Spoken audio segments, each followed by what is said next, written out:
Calling the regular meeting Wednesday, June 26th to order. The time is 7 p.m. Please stand for the Pledge of Allegiance. I pledge allegiance to the flag of the United States of America and to the republic for which it stands, one nation, under God, indivisible, with liberty and justice for all.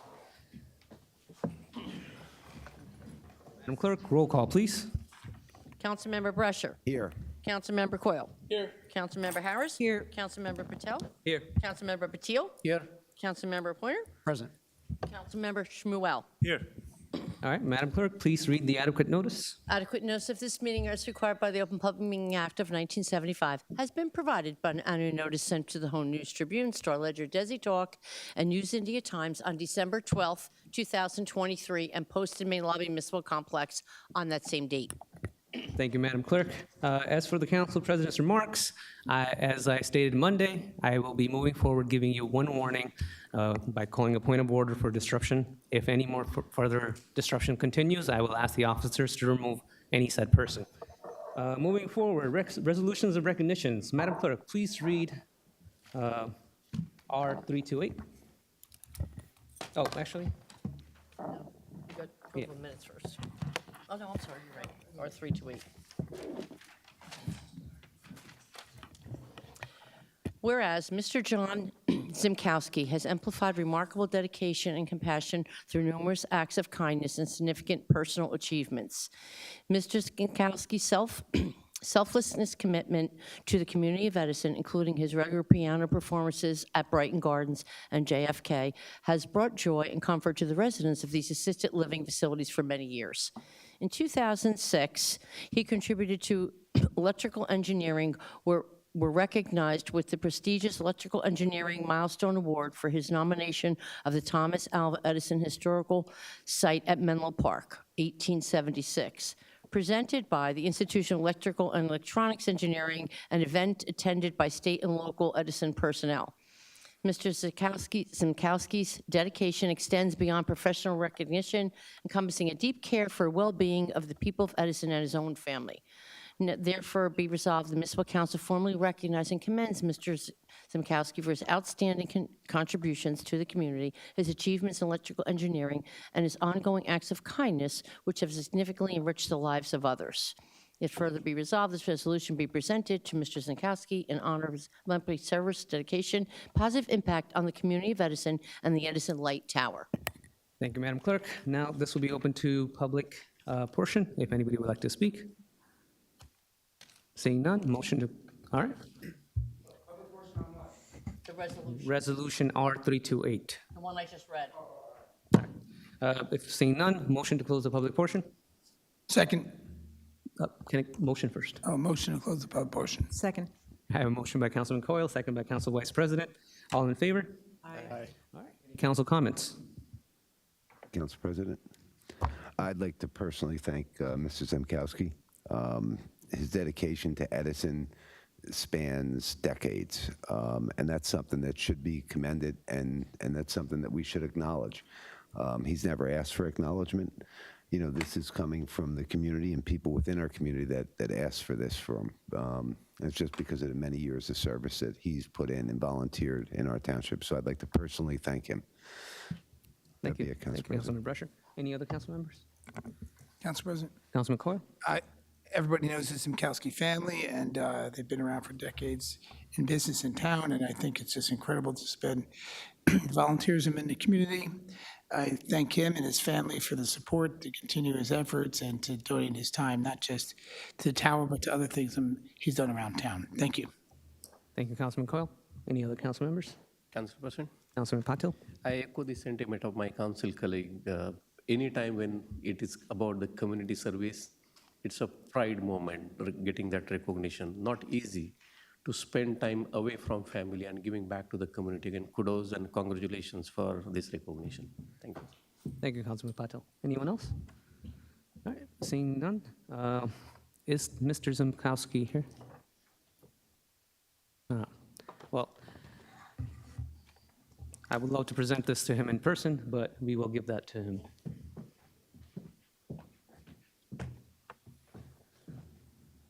All right, Madam Clerk, please read R329. Oh, sorry. Motion to adopt. Motion to adopt. Second.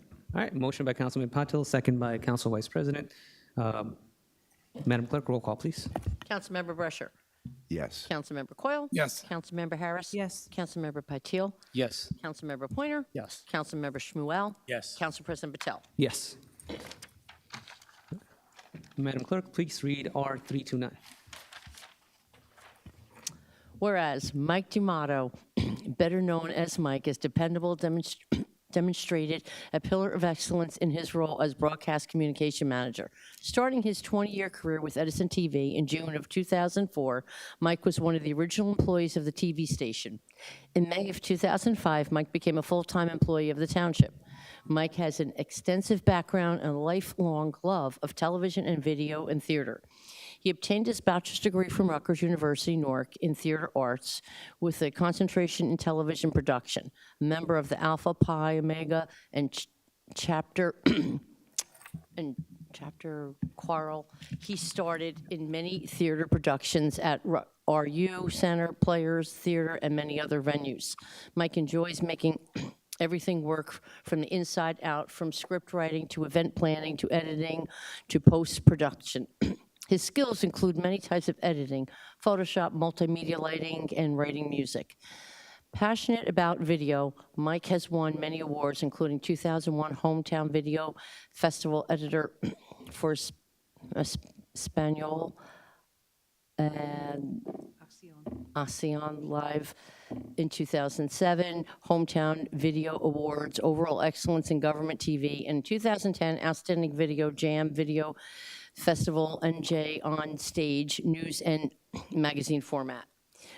Whereas he loves spending days off, relaxing at the Jersey Shore, appreciating new restaurants and old haunts in Monmouth and Ocean County, composing an experience with music and spending time with his wife, Beverly, and his puppies. He has thoroughly enjoyed the people and places he experienced while at Edison TV. Now, therefore, be resolved, the Municipal Council of Edison desires to recognize Mike's exceptional dedication, professionalism, and talent significantly enhance the quality of our broadcast. Thank you, Madam Clerk.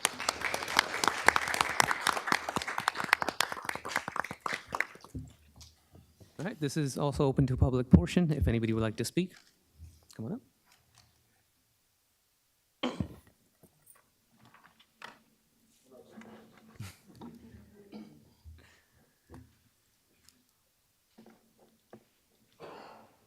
Hi. My name and all that. Yes, please. Howard Myers, 71 Calvert Avenue West. You're recognized. I will make this brief because I know we're the ones who have to render this tomorrow, so shortness is a good thing. I don't know how many Edison residents understand how fortunate they have been for the last 20 years to have Mike Dumato at Edison TV. He is by far the most talented and gifted editor, videographer I have ever worked with. His vast knowledge, attention to detail, and willingness to do whatever he needs to get the job done right has benefited this township in countless ways. The production values he brought have made our programs more professional and watchable than many other local outfits, and I have seen many. I never fully realized till I started working here how demanding this job is on a daily basis, both physically and mentally, and I've never fully realized the enormous care that gets put into every project. But thanks to Mike, I do now. And this is a town that never sleeps, and there's always stuff to do. There's always shoots going on, and we are constantly busy. The station loses audio on a Saturday night, and it's fixed within hours. That was Mike. Equipment issues threaten to fail a meeting getting on by deadline, but it does. That was Mike. The last second request for a shoot in ultra bad, cold, hot weather, rainy conditions, that was Mike. Fixing others' mistakes, like mine, that's Mike. Making me look good, that's Mike. Making you look good, that's Mike. Commitment, that's Mike. He's responsible and dedicated to his job and the residents of Edison to a fault. He's always upheld the dignity of our township with his productions, and every citizen should be grateful that he made the decision to take this job 20 years ago. Congratulations on your retirement.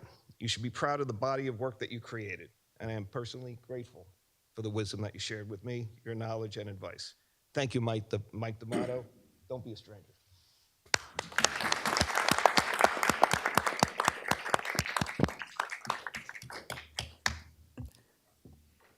Thank you. Anyone else? All right, seeing none, can I get a motion to close the public portion? Motion to close public portion? May I have second? Second. That's a motion by Council Vice President, second by Councilman Patil. Any council comments? Yes, Council President. Council Vice President? First of all, Mike, you had me at the word puppies. That's all I need to know. But you've seen a lot. You've seen a real lot. And because of you, we've seen a lot. The public has seen a lot. You've been tireless in your dedication to putting on the broadcasts, and you've got very big shoes to fill. So on behalf of the entire township, thank you immeasurably for all you've done. Thank you. Thank you, Madam Vice Council President. President. Councilman Patil? Thank you, Council President. Mike, I think, people think, behind the camera, someone is walking around and taking the pictures or recording. They don't realize how hard it is, especially the elected official, to make sure we look good. And you have done a wonderful job. I have seen you working pretty much around the clock, rain, shine, hot weather, many events covering. I don't know how your family allowed you to do that, but finally, it's a time for you. You're retiring. We'll definitely miss you. You have given your long hours to this township, making sure every person looks sharp and presentable so that the residents feel that we are good. On top of that, you have been very humble, very honest, approachable. It's not easy. People come and go, especially the elected officials, but you are always there for anyone. And I have seen you working very hard. So congratulations, and definitely will miss you. Thank you. Thank you for your service. Thank you, Councilman Patil. Anyone else? Council President. Councilman Coyle? Mike, thank you for all your dedication that you've done. For the years I've known you and your work, I have to say I'm truly proud of how you've handled yourself with each one of us and different elected officials along the time. I remember back in the 90s, I don't think the council was very supportive of your department. And you were working with very little, and you brought a lot to this town with very little technology. And still to this day, outdated technology that you're working with. I mean, I can't begin to believe how many times things may have crashed on you and you got us back online. How many times you were working on an edit, in the middle of an edit, after 2 hours, you lose everything. I can only imagine what your day was like, not knowing I call on them with an ask, and you even-tempered, Joe, I'll get to it. And we appreciate that. And I don't think there's ever been a council person or on this dais that you've had a problem with or shared your frustration with on your day. We never knew what your day was like until we've been in your location. But I thank you for everything you've done. And it's countless times we've needed you. And how you manage things, not easy. And you've always showed a poker face, a smile, showed up to everything. And how many weekends your family may have not been with you. Thank you for that to your family and the sacrifice that you've given, because it takes two. It takes a team. And I recognize that. I'm sorry you're leaving. I'm hoping you'll be in touch. We plan to call you, nominate you for some new opportunity. But enjoy your vacation, enjoy your time with your family, and we hope to see you again. Thank you, Councilman Coyle. Councilman Brush? President. Mike, I'd like to thank you for your service to the town as a resident, because I guess I first came across the work you did as a resident, not as an elected official. And it was appreciative at that time even, because you can go and I could watch things. At this point, people in the public when they see me out, like on the street and that, they tell me I look a lot younger on the camera. So I attribute that to you, and I want to personally thank you for that. Maybe if you could follow me around in your retirement, that might help. This is actually a very good thing and a good day. I always like to see when people can get to a point where they can retire. Putting in the hours that you put in, because with the township schedule, it's not like you're working from 8 o'clock to 4 o'clock type of thing. Your hours are all over the place, and that's something that, is people take for granted. They don't realize that type of commitment that it is for you and for your family. They have to get used to you not being there for certain major family events. So for that, I'm very grateful. I'm happy for you that you're getting to retire. I'm sad that the town's losing you, but good luck, and thank you for your service to us. Thank you, Councilman Rusher. Anyone else? Council President, Councilman Pointer? I'd just like to echo the sentiments of my colleagues. I think they pretty much summed it up, but I can admit I've been one of those members that has reached out on a Saturday from residents that reached out to me saying, hey, there's no audio on Edison TV. And within a half hour, fixed. So your dedication, your service to this township, honestly is immeasurable. When we talk about transparency and getting information out, it's because of the service that you provided. So I say just deepest down, thank you. What many people may not understand, they see the guys out here on the cameras going around. That post-production aspect to video and rendering those videos, those photos, the time that is required to do that end alone is insurmountable. So take that, put that on top of the fact that he may be here for a 6-hour council meeting, which I apologize for last year that we had a couple of those. Overall, just thank you for your time, your dedication, your sacrifice, and I hope you enjoy retirement. Thank you. Councilman Pointer? Council Councilman President. Shmuel? I think my colleague said it all. Thank you for your services, and good luck in your future endeavors. Thank you, Councilman Shmuel. As for me, Mike, thank you for all your services, all that you've done, and thank you to your family for allowing him to work with us for all this time. And I hope you enjoy your retirement. And we will miss you, but I am glad that you get to enjoy this, because we're happy for you. Thank you, Mike. Should I do them? You want to present? Council Vice President will present you the recognition. Present and then we. This way.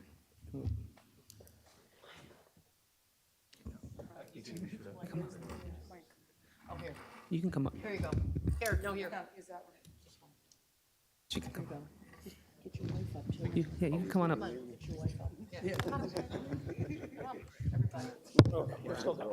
Yeah, let's go. Take a picture. Now remember to use the mic, to put it right under your chin. Not down here, not all the way over here. This is not a rap session.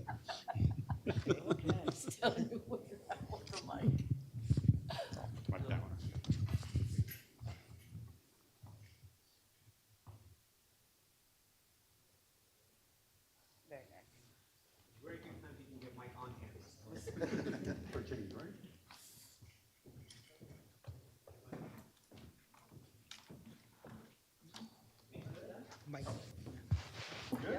Yeah. Recording. Can you say a few words? Yeah, I'll say just very briefly, I think all that everybody had to say was fantastic. Thank you so much. It is really deeply appreciated. And I want you to know that you're going to be in good hands with Howard and Rob Garner, who's in Greece right now on vacation. Hopefully he'll come back.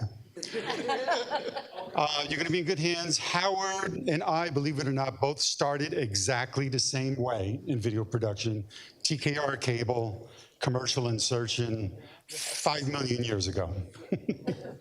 So you'll be in good hands. Again, Edison TV is all about promoting what's going on in the town and memorializing what's going on in the town so that people who were there can see themselves again, see how they did on camera, right? All you guys. You taught us a lot. There you go.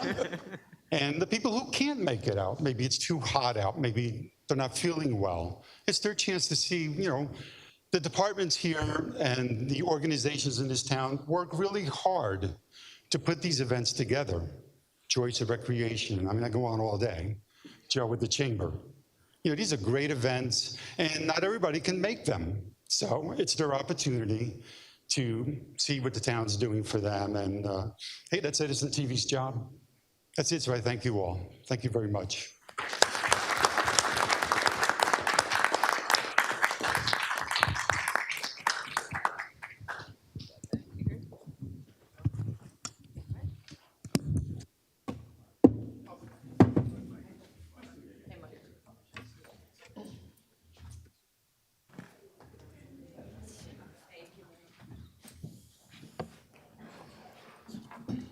All right, Madam Clerk, can I get a motion to adopt? Motion to adopt. May I have a second? I have a motion by Councilman Patel, second by Councilman Pointer. Madam Clerk, roll call, please. Councilmember Brescher. Oh, yes. Councilmember Coyle.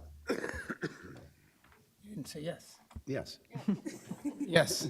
Councilmember Harris. Yes. Councilmember Patil. Councilmember Pointer. Yes. Councilmember Shmuel. Yes. Council President Patel. Yes. All right, we're on to number 6, approval of minutes. May I have a motion to approve? Motion to approve? May I have a second? Second. All right, I have a motion by Council Vice President, second by Councilman Pointer. Should I say now? Well, yeah, you can say it now. I And just AJ wanted, I just want to note that I was out on January 22nd Okay, and June 12th. AJ, you were out on the 12th. Okay? okay, so All in favor? all in favor? Aye. All in favor, okay, fine. All right, moving on to number 7, 2024 calendar year municipal budget and solid waste budget. A, R330. We have to do it separately, right? Yes, each resolution is covered Okay. separately, and then the budget would have to open. Okay. Just going to ask for All right, can I get a motion to adopt R330? Motion to adopt? May I have a second? Second.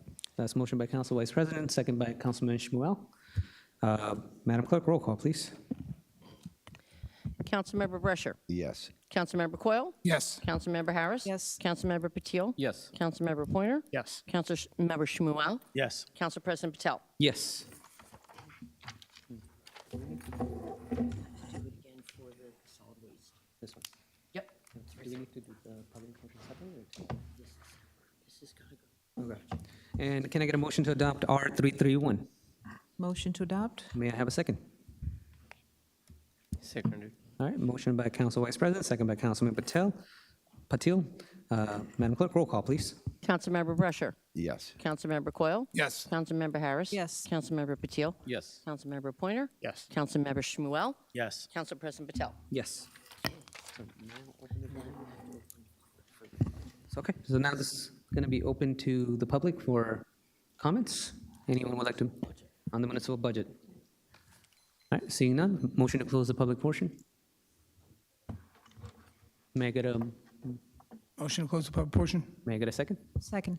Motion by Councilman Coyle, second by Council Vice President. Madam Clerk, roll call. Any council comments? All right, seeing none? Council President? That was just to close. Yeah. All right, sorry. Motion to adopt. Motion to adopt. Oh, wait, one sec. AJ, I think. can we do it after the motion? Yes, that's what I want. Okay. Motion by Councilman Coyle. May I have a second? Second. Second by Council Vice President. Now open to council comments. Oh. Let Council- Thank you, Council President. Councilman Patil? And first of all, thank you, Kane and Sonia, for providing pretty much all the answers to my question. However, I have a few comments to make. I'm not going to take long. The reason I won't be supporting this budget for a very simple reason. If you look at the numbers starting from when the new administration started, our municipal budget has been up by close to 17%, whereas our actual revenue realized versus anticipated is 20%. In short, we should have been zeroing the budget all across the board the way the Board of Education did. There are many more questionable line items, especially the reserve for tax appeal. I'm shocked that we never ever had such a low reserve for the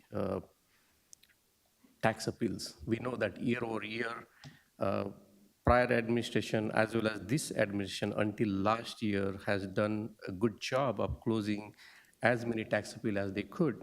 But for 2024, it is the lowest, historical lowest for the tax appeal. And of course, there is a big bump into the reserve. I don't know why we can't give the tax money back to the residents. And with those reasons, I will be voting no for this budget. Thank you, Council President. Thank you, Councilman Patil. Anyone else? Councilman Rusher? Yes, I spoke the other day about how I believe that the budget has been inflated, which leads to overtaxation of the public. But some other numbers that the public should know is over, let's say, the last 30 years, our debt in the township was about $116 million before this administration took over. And in the short 3 years that this administration took over, it has now ballooned from 116 million to 182 million. And at this rate, it's not sustainable. A lot of these bills haven't come due yet, so they're not going to show up in your taxes because this money hasn't been actually spent or allocated yet at this time. So I felt uncomfortable with the amount of spending that we've done over the last 3 years. And I do understand that we did have infrastructure, okay? But most of this money didn't go into the infrastructure. And that's where my concern is. If the money went into our infrastructure, like we had with Suez, where we had to put $100 million in, and we did that, I understand that, but that's not what I've seen. Our municipal budget, too, just the budget itself has grown. I guess in the last year of the previous mayor, we were at 150 million, and now we're up to like 175 million. So for all of Edison's existence, when you look at it from a tax point, right, we started off probably with zero taxes when Edison was first incorporated. Maybe it was $10,000 or $20,000 a year at the time. And the township has grown. So I do understand, the taxes going from there to the 150 million.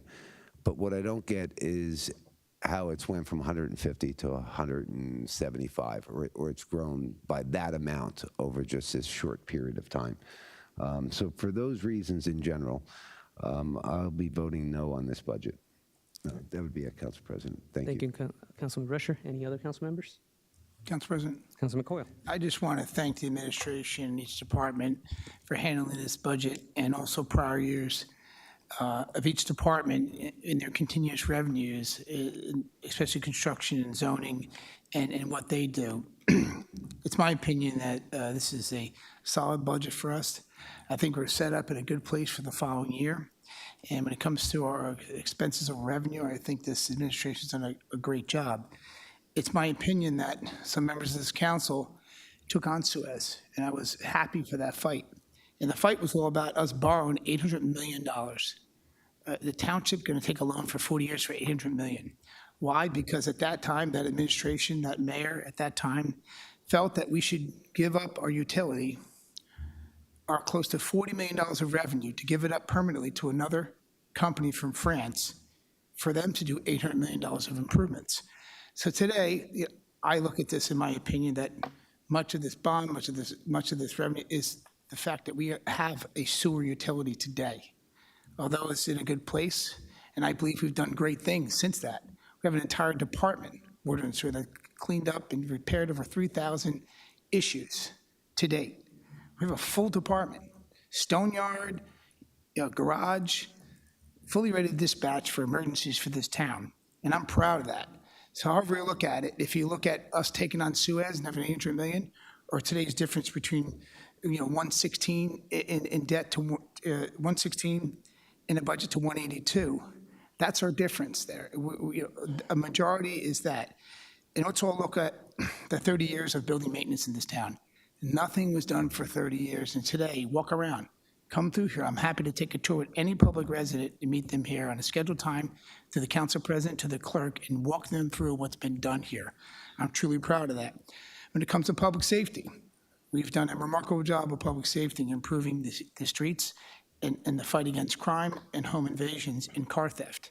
This is a cost to the taxpayer to have safety. Our health and senior services are better than ever. Our improvements of those buildings as well, better than ever. So we are at a tipping point of going from nothing being done to so much being done. So I'm truly proud of this council since day one, this new administration taking over, and all the great things we've accomplished. Thank you, Council President. Thank you, Councilman Coyle. Any other council members? Council President? Councilman Pointer.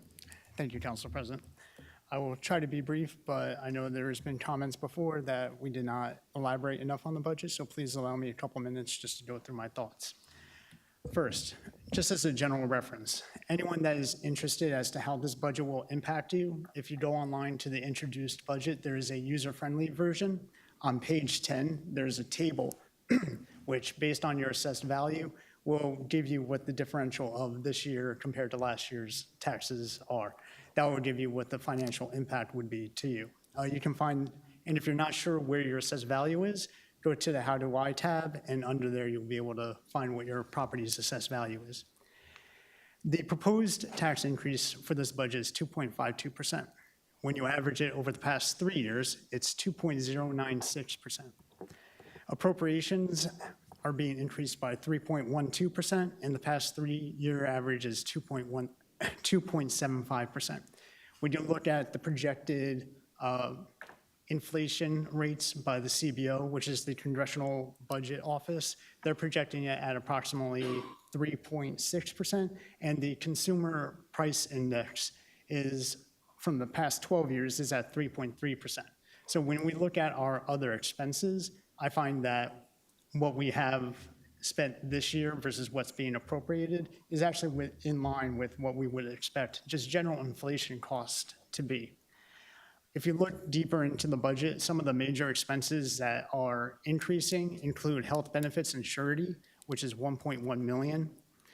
Social Security expenditures are increasing by 634, and this is because we are taking on more employees. We have more expenditures on that.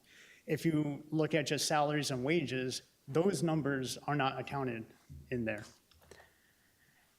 When we look at the revenues, we're not accounting for the liquor license, which was just bid out, and we're not accounting for municipal state aid, which the past 2 years have been approximately 1.6 million. Those revenues will be able to add to the surplus, and next year be able to be utilized to stabilize the tax rate further. In review of our departments, one that's not often talked about here because it's technically a board is the zoning board. It's my understanding that in a recent application, the board is actually utilizing its funds to get a third-party professional opinion on a matter. Now, I won't go into specifics because it's a zoning board, but when we talked about increasing the zoning board's budget last year, one of the focuses was to make sure that they had the resources to be able to defend their decisions. So I'm happy to see that they are actually utilizing their appropriation. When you look at the engineering department, we know that we've authorized a lot of extra projects. If you go back to resolution, I think it was 165 of this year, the contracts that we authorized, the not to exceed limits, if you compared that to 2023, the authorized amount for engineering, for regular engineering, water and sewer, increased by $950,000. And the reason because of that is because we're actually going to be doing more analysis to be able to make the infrastructure improvements that we need to do. If you look at police, as my colleague at the opposite side said, we've increased our personnel, we're replenishing vehicles, and if you think about the crossing guard contract, crossing guards is under the police budget, right? So we increased crossing guards' salaries, and I'm not complaining against that, but it was a little bit. So we should expect that that department has an increase there. DPW, look, we have the Teamsters contract on the docket today. That increases the yearly average. Again, I'm in support of it. However, there is a backdated amount, so there will be incurred expense to 2023's budget that is currently not expended at the moment, which we will have to carry forward. Recreation, we're doing more events than I think we've ever done, right? It's pretty self-explanatory. And I believe that these events have a substantial positive impact for the community at large. Additionally, when you look at projects like Stelton School, the Splash Park, the recreation building, we're going to need additional staffing levels in order for those projects to actually, at the end of the day, be fully successful. So we have to make sure that we appropriate accordingly to make sure that they're successful. Likewise, on the health department with the Toth Center expansion, we're going to need additional personnel to be able to situate that. And if and when the Edison light rail comes into operation, we will need additional labor to be able to man or woman or whomever those vehicles. Water and sewer, look, we're under the ACO. We have a lot of work to do. As my council colleague said, in regards to our infrastructure here, let's just be honest, most of it was created in the 60s. It's dated. It needs to be maintained, and it needs to be updated. And finally, I like that the animal shelter does have its own line item appropriation so that we can better be able to plan for that specific allocation. I will say, I do hope that the clerk's department does get an increase in the future. In regards to utilization of surplus, look, at the end of the day, you may come up with expenses that you're not planning for. If I knew at the beginning of this year that my AC was going to go out at the end of last week during the heat wave, believe me, I would have made sure that I was budgeting accordingly for that. Likewise, and it's not good timing, that my car ended up going at the same time. Likewise, from a municipal standpoint, we deal with those same situations. In 2020, we had the pandemic. That affects things. 2008, there was the financial crisis, which we know that led to a lot of the debt in the early 2010s because we had to bond out because of the tax appeals. So having a reserve, in my opinion, is not a bad thing. I'm gonna play my favorite game, and I apologize for the length, I'm almost done, but let's compare to Woodbridge. Woodbridge, in their pilot programs, is $26 million of revenue that they incur for this year's budget. Edison currently has $3 million, 3.3 if I'm going to be more approximate. This additional amount, when you look from appropriations, is why Woodbridge is able to spend more. Additionally, if you look at the school funding aspect, school funding did not, and I believe still does not, account pilot program revenue as part of what they use to analyze for their funding equation. So that is a net benefit for Woodbridge. Woodbridge's total appropriations is $206 million. We're at $175 million if this budget passes. Take away the $26 million that I just mentioned on the pilot program, and they are still at $180 million, which is more than what we're currently appropriating. And then if you look at their surplus, they started at $25.6 million at the end of last year. They are utilizing $20.126 million, which is 78% of their surplus. We're utilizing 12.75 of 17.3, which is approximately 73%. So we are in line, I think, with our closest neighbor, who has always been complimented on what they do for their township and what they're able to offer. We are making improvements to get to that point, and I think that we are well on our way to surpassing that. When we talk about the debt that's been incurred, we asked Ken here at the dais, what level are we comfortable to be at? And he said, in terms of debt to equalization, a 1.00%. If this budget passes and the capital bond passes, we would be at 0.93%. I would just like to remind everyone that 12.75 of that is with the Glendale property. That's 7% of the debt that we've incurred, that if it gets utilized for open space, there's funding available to reduce that down, or if it gets redeveloped, those funds would be utilized to reduce down that portion of the debt. In regards to budget inconsistencies that's been brought up, look, in 2020, the budget was, from a tax rate percent, was increased 5%. From appropriations, it was 6%. I hate to say it, but that was during the pandemic. So if we're going to be criticized for doing this during economic upturn, let's just be real about it.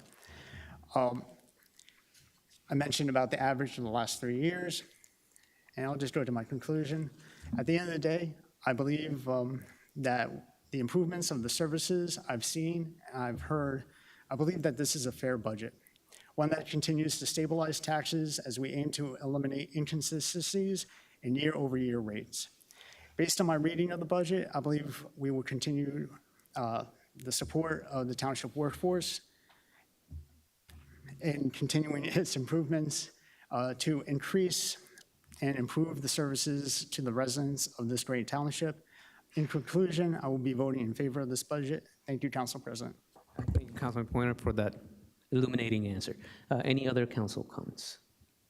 I'll go on the last, but Yeah, so I'm just going to close this out before we do roll call. As for me, Council President, I do have the comment. I thought I don't want to go back and forth. I want to just move on because I have it's plenty not of like that. It is based on the comment I heard. You cannot give the misrepresentation to the taxpayer.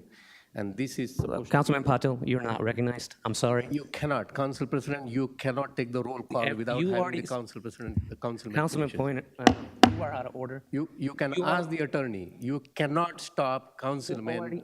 You have already spoken on this Doesn't subject. mean that I cannot speak again. I'm asking the permission to make Point a of comment. order, let the council explain. You've got it open for council comment. He's only spoken once. I think that if he has further comments on the budget, that you have to recognize him. Although, you know, there is a concern about spending the next hour going back and forth. I can understand that, but I do think that you have to recognize him and allow him to speak. All right, Councilman Patil, you're recognized. Thank you, sir. This is my 9th budget, by the way. You can't, unless you understand the parliamentary process, you should not stop a councilman. Thank you. Let me correct what my counsel on my right hand said about the utilities, like the water and sewer. I don't think this council has ever objected in spending in the infrastructure.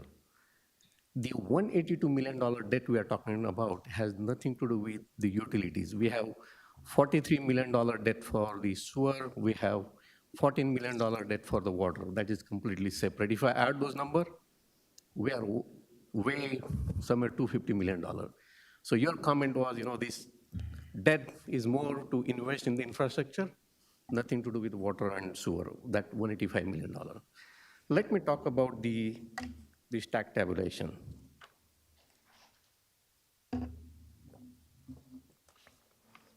Councilman on my left-hand side, he said there is an inflation.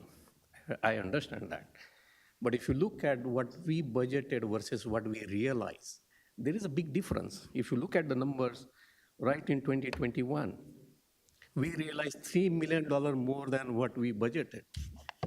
That's because of the inflation. The cost went up, our revenue went up. So that is already adjusted there. In 2022, $5 million, we realized more revenue than what we anticipated. In 2023, $11 million.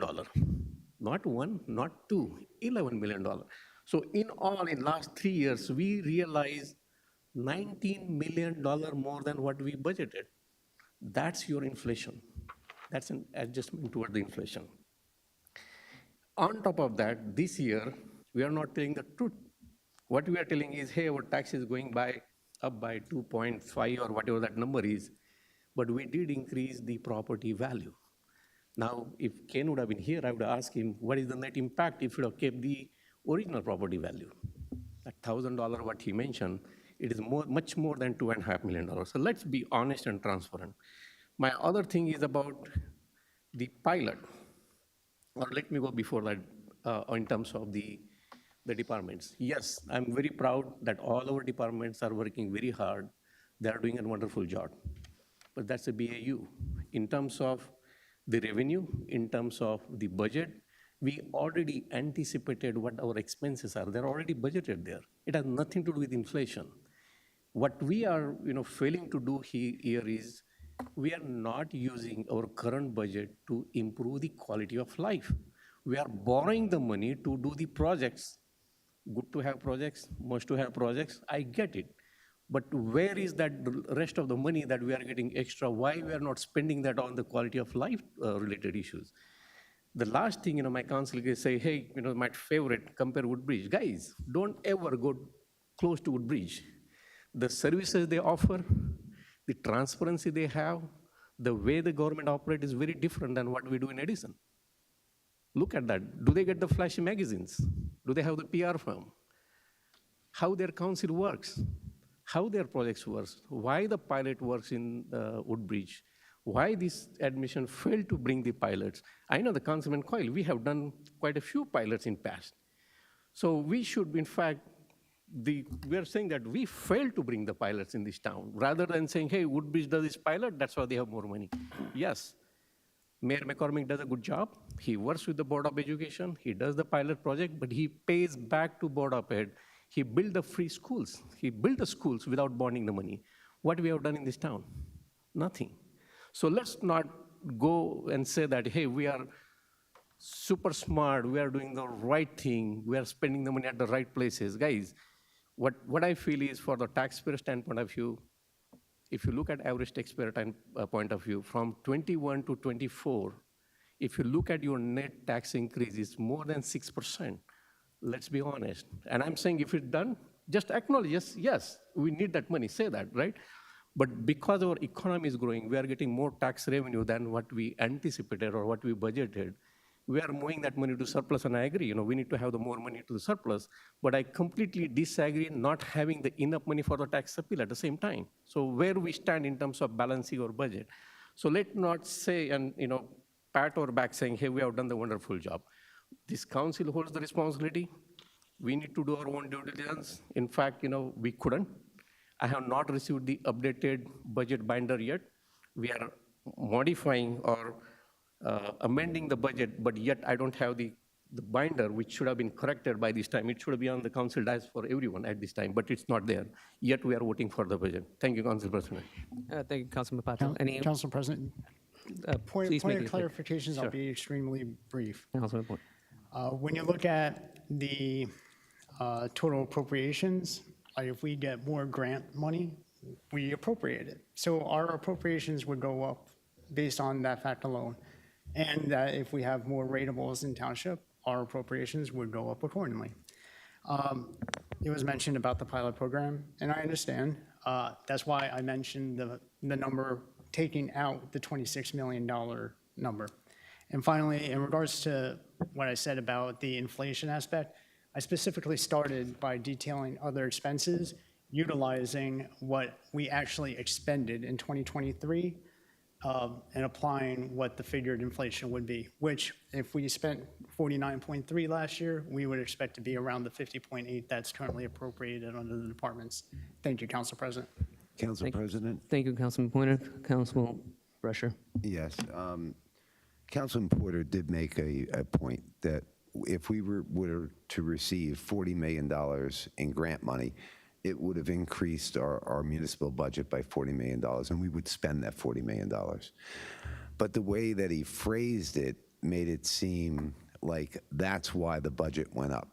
But if you were to take out the grant money from 2020, when the last mayor was here, to now, we've still increased it over $20 million.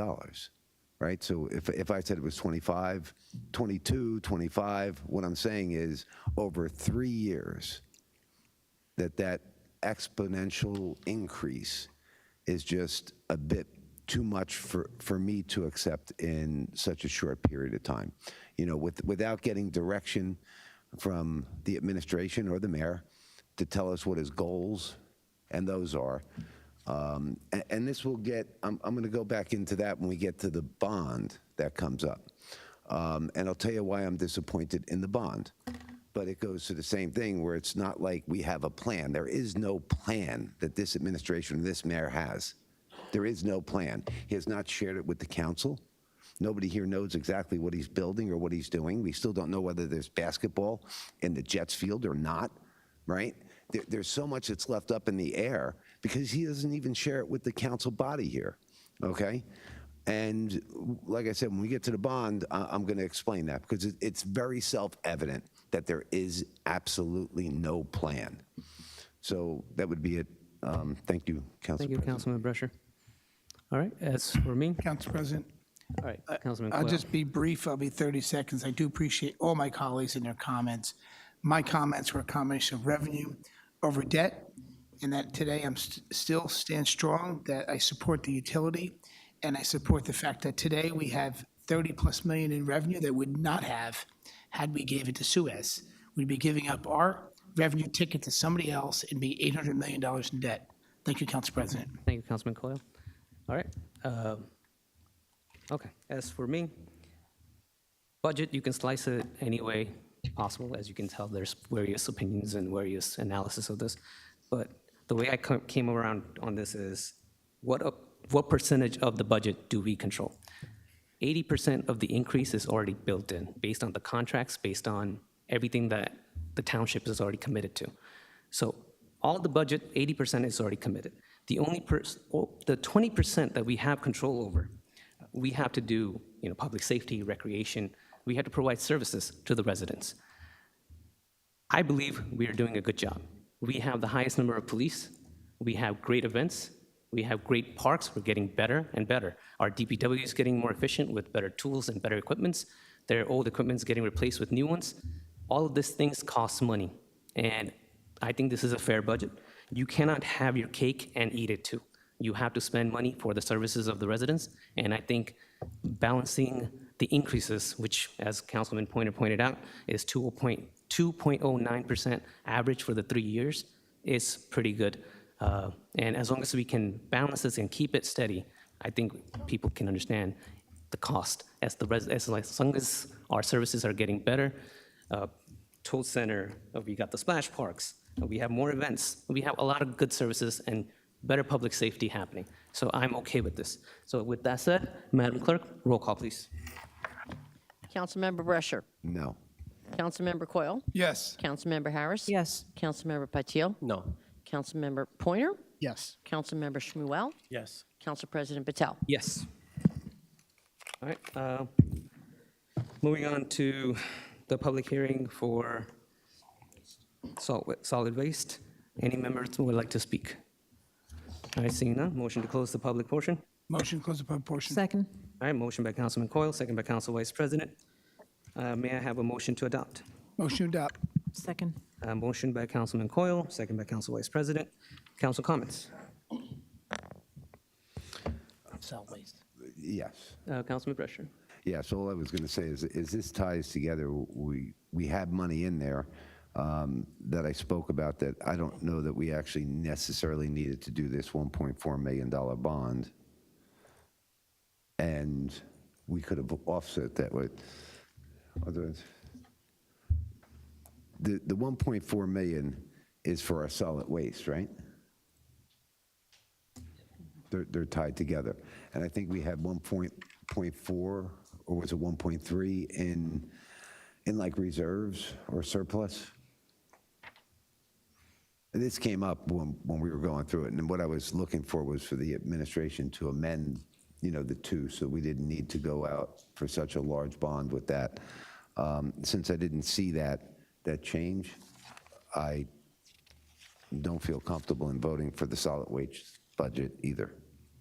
That would be it. Thank you, Council President. Thank you, Councilman Brescher. Any other council members? Council President, I just have one question. Councilman Patil? Yeah, is this next ordinance that we have for 1.4 million, is that already included in the solid waste budget? Is that the question? Yes, okay, perfect, thank you. And this purely deals with our sanitation department, that's correct? Any overlap with DPW or anything with the sanitation budget, solid waste budget? Do you mind repeating the question? Is there any overlap in terms of expenses with the solid waste budget with DPW, which is part of our municipal budget? Any overlap? Because it is under one umbrella. There are some services that are associated with it, so. Okay. Is there, again, I don't need today, but is there a way to quantify the service and its cost impact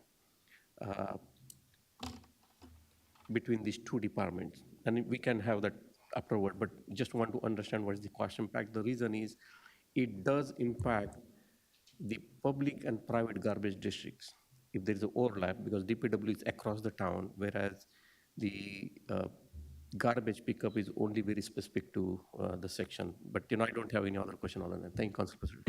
Thank you, Councilman Patil. Any other council members? All right, seeing none, Madam Clerk, roll call, please. Motion to adopt. Oh, sorry. May I get a I think we did that already. Councilmember Brescher. No. Councilmember Coyle. Yes. Councilmember Harris. Yes. Councilmember Battil. Yes. Councilmember Pointer. Yes. Councilmember Shmuel. Yes. Council President Patel. Yes. All right, moving on to number 8, unfinished business, ordinance for further consideration, public hearing, and final adoption. Madam Clerk, please read the ordinance. Bond ordinance for improvement to the solid waste collection district in the township of Edison, appropriating $1.4 million, therefore authorizing issuance of $1.4 million bonds or notes to finance the cost thereof. All right, now it's open to public comments. Any public would like to speak to this?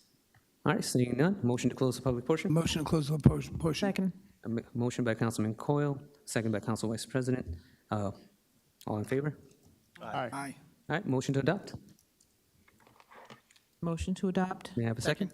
All right, motion by Council Vice President, second by Councilman Coyle. Council comments. All right, seeing none. Madam Clerk, roll call, please. Councilmember Brescher. No. Councilmember Coyle. Yes. Councilmember Harris. Yes. Councilmember Battil. Yes. Councilmember Pointer. Yes. Councilmember Shmuel. Yes. Council President Patel. Yes. Madam Clerk, please read ordinance 2224. Bond ordinance providing for various capital improvements by the Township of Edison, appropriating $28,475,000, therefore authorizing the issuance of $27,051,250 bonds or notes to finance their part of. All right, this open to public to speak on this ordinance. All right, seeing none, motion to close the public portion, please. Motion to close. May I have- Second. Motion by Council Vice President, second by Councilman Coyle. All in favor? Aye. Aye. All right, can I get a motion to adopt, please? Motion to adopt. May I get a second? Second. All right, motion by Council Vice President, second by Councilman Pointer. Council comments. Okay. Councilman Brescher. Yes, this is where I was talking about. The mayor and the administration are supposed to put together a list of wants and needs that they're supposed to come to this body and explain to the council members here the importance and the accuracy of what they actually want to spend that money on. Consistently, we have not had that. What has happened is they've come up with what their vision is, but then they change things along the way. And this has happened numerous times. And in this bond ordinance, I don't know if anybody remembers back a few weeks, it was a $29 million bond, not a $28 million bond. But in that bond, we were going to purchase the J Dynasty for what, I don't know, but it was a $5 million purchase. That J Dynasty came out of this bond. Therefore, this should be a $24 million bond, just using general math. But what we got back here was we got almost the same $29 million bond. So when we say wants and needs, you know, if he was looking for 30 million, if he wanted the 28 million, and then he wanted the 5 million for the J Dynasty, that's what he should have came to this body and explained to us. And then taking that off, and these are what his wants and needs are. But what I see was, he's like, wow, I got everybody up here that's gonna vote for this, and they're gonna move forward with it, and they don't care what I put in front of them, so I'll just spend the 5 million somewhere else. And we don't really have the want or the needs.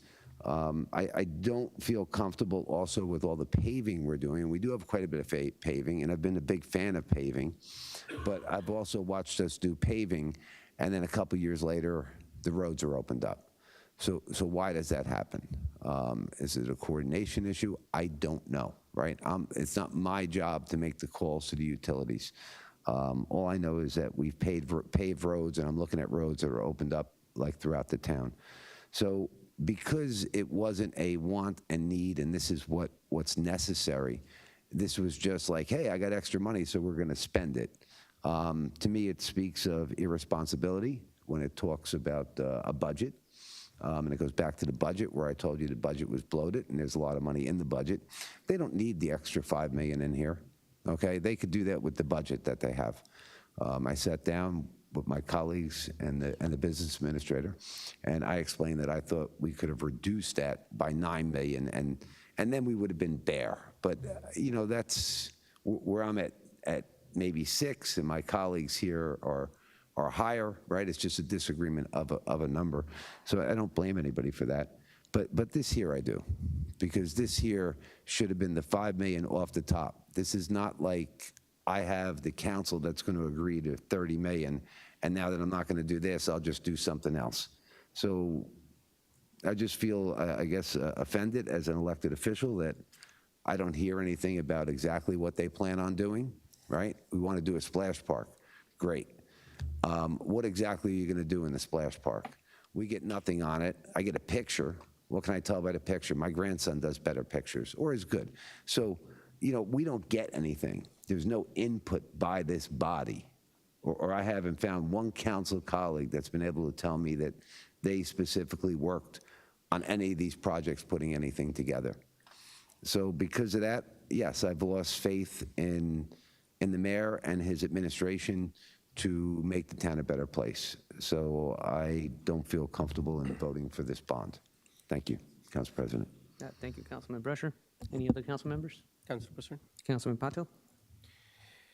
This bond becomes so questionable as we know that we have $175 million budget, roughly 75% goes into the wages and salary. We still have 25-30% left, which is roughly $30 billion.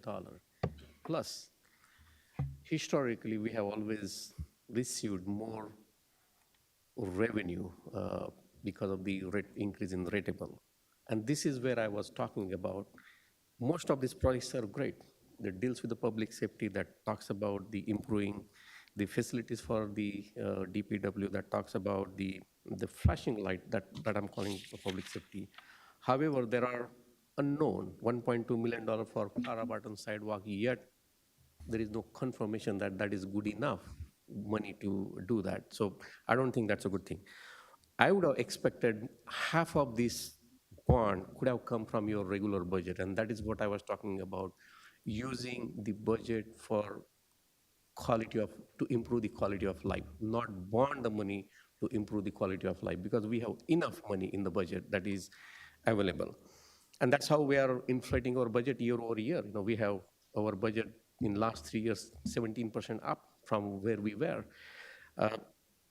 If this bond would have further broken into different categories, like for the paving, for the public safety, for DPW, I would have probably supported some of them, but not all of them.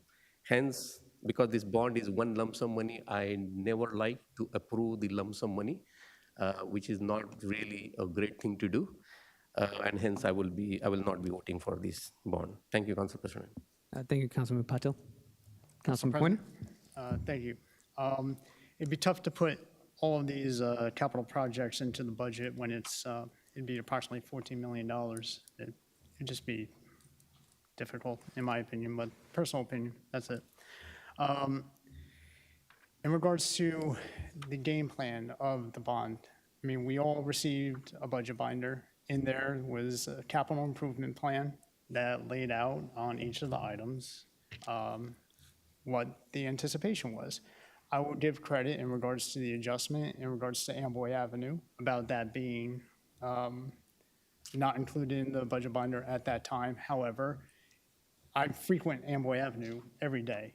Like, I'm sorry, 1.8 is probably about right in regards to get it where it needs. I've dealt with the flooding along Pleasant and Amboy. I see the pavers that have started to dilapidate.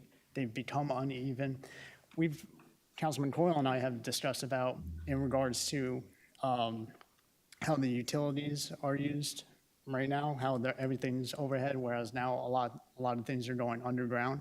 So I do see where the appropriation will be utilized for the benefit of the community.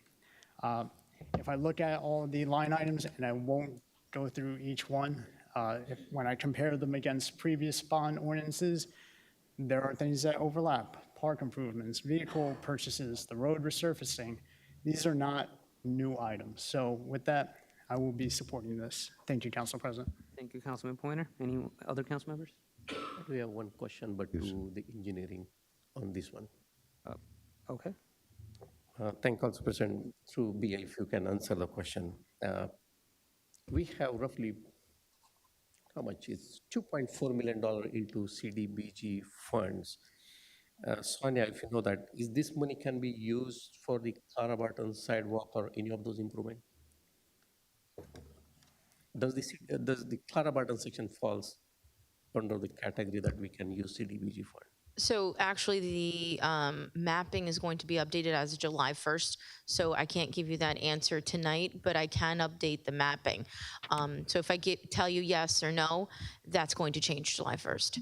Okay, and that's because that's the type, the fund we should be really use for the neighborhoods like Clara Barton to improve the sidewalks or something. And that's what I was in disagreement to include into the bond. We could have done our due diligence beforehand, but that's the question, Councilman. Thank you. Thank you, Councilman Patel. Any other council members? Council President? Councilman Brescher? Just two items. One, I was wondering if, and when I tell you, you get offended when you think that your vote is taken for granted.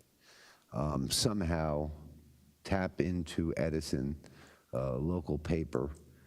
This morning I woke up to the Edison Council approves a $28.5 million bond. As of this second, right now, this body has not voted on it. So the question is, how could the newspaper have known that this was going to be approved? I believe that the PR firm sends out a press release. Okay, so I know they do. They send out press releases, and I think the press release got released a little too early.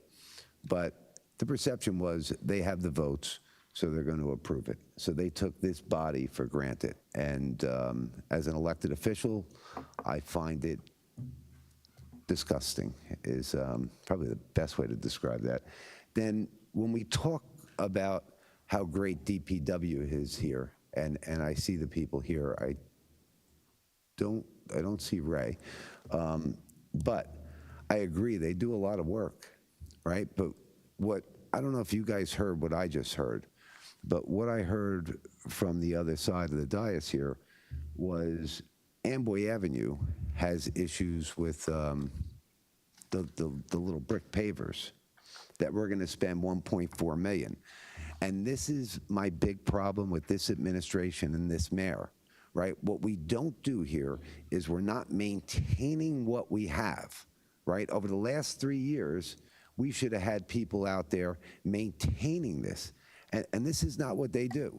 The only thing they know what to do is to rip it out and put new in, okay? And like instead of having the guys build these great parties that we have, if they would have taken that manpower and put it on Amboy Avenue, that would have been beautiful, okay? It would have been beautiful. So I disagree with my colleagues that basically we don't need to maintain things, we just need to rebuild everything, okay? Because I live in a house that was built in 1967. I've maintained that house. If you came into it, you'd know it was an older home, but everything in the house kind of looks new. And that's just maintenance. I didn't tear the house down and build a new house. I know that happens a lot here in Edison, but that's never been where I come from. I was a big fan of the Stelton Community Center, right? You don't tear that building down, you leave that up. That's part of our history. And then you refurbish it. So yes, back to this bond, I believe there's items in here that aren't needed. There are items in here that are needed, but the mayor and the administration never brought anybody I know in on this body to say, hey, these are what we're looking for. What do you guys think about each of these things? The past administration did do this, okay? I was part of that. I went into those meetings. So I was actually part of, what we were gonna do to try and make the town better. And it's for that reason, yes, I'm still voting no. Thank you, Council President. Thank you, Councilman Brescher. Council President, I will be brief. Councilman Coyle? First, I want to thank my council colleague for policing the news. I only wish you would police the news when they talk bad about me and exaggerate the truth. But I also thank him for considering the Jade Dynasty being back in the bond. And no one will talk about that article exaggerating the truth. But when he has a chance to kick the football in the the untruth, he kicks the football. But at the end of the day, it's his opinion, it's our opinion as we sit together. But as my council colleague mentioned, John Pointer, of the various expenses for this bond that are in here. But let's talk about the money that's being allocated today in a bond. Doesn't mean that it determines that we give the mayor a blank checkbook to spend as he wants. We are still the purse of the expenditures in this bond. There's still time for the public at each expenditure to come up to the podium and ask what we're spending it on and the details of that various expense. So still, there's another 20 rounds, maybe 50 rounds of spending in this $28 million that you'll see here at the dais that's fully transparent into the opinions my other council colleagues have. But here it's noted in 0224-2024, the various expenses. And I'm truly proud to vote for this bond, to move forward and bring this town into an area that's never been before and improve so many things that haven't been touched in decades. Thank you. Thank you, Councilman Coyle. Any other council members? All right. As for me, I clearly see a need. There is a need for public events. There is need for improved fire equipments for fire safety. There is a need for traffic calming for residents. There is a need for improved roads. There is a need for pedestrian safety. There is a need for drainage projects so that our town doesn't flood. There is a need to improve our parks. And as Councilman Coyle said, there is always control. This body always has control over the spendings. This is just a credit. Essentially, they'll still have to come back to us if they want to use this money. So we still have control over this. So I believe there's a need, and in this capital bond, there is money to maintain our buildings, to maintain our equipments. So all of this, as Councilman Brusher asked, we will be maintaining stuff as well. So I am in favor of this ordinance. And with that, Madam Clerk, roll call, please. Councilmember Brusher. No. Councilmember Coyle? Yes. Councilmember Harris? Yes. Councilmember Patil? No for moderate. Councilmember Pointer? Yes. Councilmember Shmuel? Yes. Council President Patel? Yes. Moving on to number 9, new business, proposed ordinance, public hearing set down for Wednesday, July 24th. Madam Clerk, please read ordinance 2225. An ordinance amending the 1000 Inman Avenue redevelopment plan in the township pursuant to local redevelopment housing law, NJSA 48:12A-1. All right, may I get a motion to introduce? I move this ordinance be passed on the first reading, published according to law for further consideration and public hearing set down for Wednesday, July 24th. Is that correct? May I have a second? Second. All right, motion by Council Vice President, second by Councilman Patil. Any council comments? Yeah, Council President, Council just Vice want President. to verify that this is the development that is being designated for over 55, is that correct? Okay, all right, It's age restricted. all right, thank you. All right, any other council comments? All right, seeing none. Madam Clerk, roll call, please. Councilmember Brusher? Yes. Councilmember Coyle? Yes. Councilmember Harris? Yes. Councilmember Patil? Yes. Councilmember Pointer? Yes. Councilmember Shmuel? Yes. Council President Patel? Yes. Madam Clerk, please read ordinance 2226. An ordinance adopting 1810 Route 27 redevelopment plan to Route 27 and Schuyler Drive study area, Block 160C, Lot 18-01, pursuant to local redevelopment and housing law, NJSA 48:12A-1. All right, may I have a motion to introduce? I move this ordinance be passed on first reading, published according to law for further consideration and public hearing set down for Wednesday, July 24th. And may I have a second? Second. All right, that's a motion by Council Vice President, second by Councilman Shmuel. Any council comments? Council President? Councilman Pointer? Just as a general clarification, because people who have been following this may have seen that originally there was another property on Route 27 and the Schuyler Drive, which is included here. At the last meeting, we had taken the other property off. That's why it's not in the title here. And in the plan here, it does not account for specifics in regards to Schuyler Drive. So this is pretty much pertaining to 1810 Route 27. Just want to make that statement. Thank you. Thank you, Councilman Council President. Pointer, for that clarification. Any other council members? All right, seeing none. Madam Clerk, roll call, please. Councilmember Brusher? Yes. Councilmember Coyle? Yes. Councilmember Harris? Yes. Councilmember Patil? Yes. Councilmember Pointer, Yes. Councilmember Shmuel, Yes. Council President Patel. Yes. Madam Clerk, please read ordinance 2227. An ordinance amending the Township Code to add an address to the list of persons entitled to handicap parking space. May I have a motion to introduce? I move this ordinance be passed on first reading, published according to law for further consideration and public hearing set down for Wednesday, July 24th. All right, and may I have a second, please? Second. All right, so motion by Council Vice President, second by Councilman Shmuel. Any council comments? All right, seeing none, Madam Clerk, roll call, please. Councilmember Brescher, Yes. Councilmember Coyle, No. Councilmember Harris. Yes. Councilmember Patil, Yes. Councilmember Pointer, Yes. Councilmember Shmuel, Yes. Council President Patel. Yes. Moving on to number 10, public comments on the resolutions. It's open if any public would like to speak on to the resolution. All right, you can, oh, this part of the segment. No, that's it. Okay, you can come on up. This will be specifically to the ordinance, the resolutions, okay? Okay, am I recognized? Yes, you're recognized. Thank you.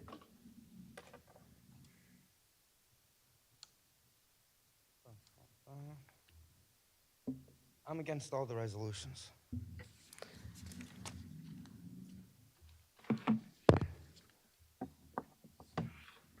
Through the chair to Councilman Brescher, because he's the only one who gives answers to anything. Are these all the liquor licenses in town on the last page?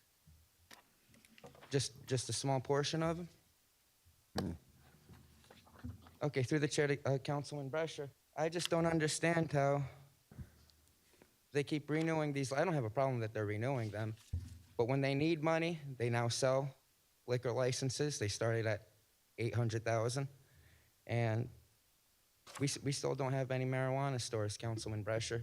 So here we allowed an undocumented immigrant, okay, to come into this council with Burrell, bring a whole bunch of other people that we don't even know if they're documented, and telling us in this, and we don't even know if they live here in this town, but to tell us in this town that we shouldn't have pot shops. But through the chair, I am talking because I'm about to get back on this now. The council president is constantly awarding these liquor licenses. So, we all know marijuana is safer than alcohol. A lot of us either have family members or ourselves. It's very difficult to stop drinking alcohol, but so why do we keep? I don't have a problem with renewing the ones we have. Why are they giving out new liquor licenses and then they're giving it out to their friends? But we here in the community that we've been waiting so many years for our pot shops, we don't even have one. We're supposed to be generating revenue just from the taxes from these pot shops. And so I find it disgraceful that we're renewing these liquor licenses. I don't care about renewing it, but they're giving out the new liquor licenses, all right? They talk about health, they talk about safety. And they just, every corner, they want every corner to be liquor. They want to flood this town with liquor. That's how I see it. That's how I see it, because if you have a problem giving out licenses for pot shops, I'd like the council president to explain what that problem is. And why do we allow a bunch of people to fill up this room? Not today, I'm talking about other days. You remember that day that the room was all filled up. Most of them weren't even Edison residents. The person that led that charge, Akil Malhotra, an undocumented, doesn't even have his green card yet, but wants to tell us, the Edison residents that were here all our lives, it's dangerous for the pot shop. How many pot shops through the chair to Councilman Brescher, how many pot shops do we have in Edison right now? 0? So the revenue we're generating from from marijuana is also 0. Absolutely disgusting. How much time do I have, Marlena? On the 2.5 minutes. 2.5 minutes? And thank you for no one stopping me and saying that I'm off. I'm not talking about the resolution. You know, I appreciate that.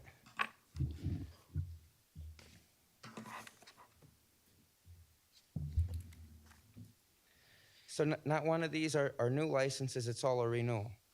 They didn't stick a new one in here, right? All right.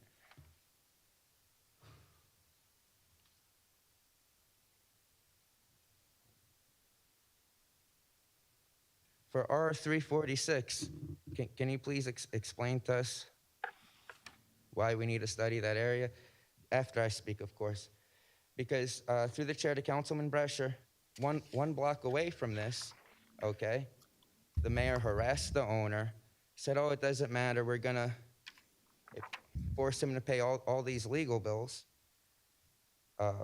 He tried to condemn that property, okay? And then, now he's taking credit that they're about to build something on it. The same guy that he harassed that's about to build something on it, Mayor Sam Joshi's taking credit for that? I find that immature.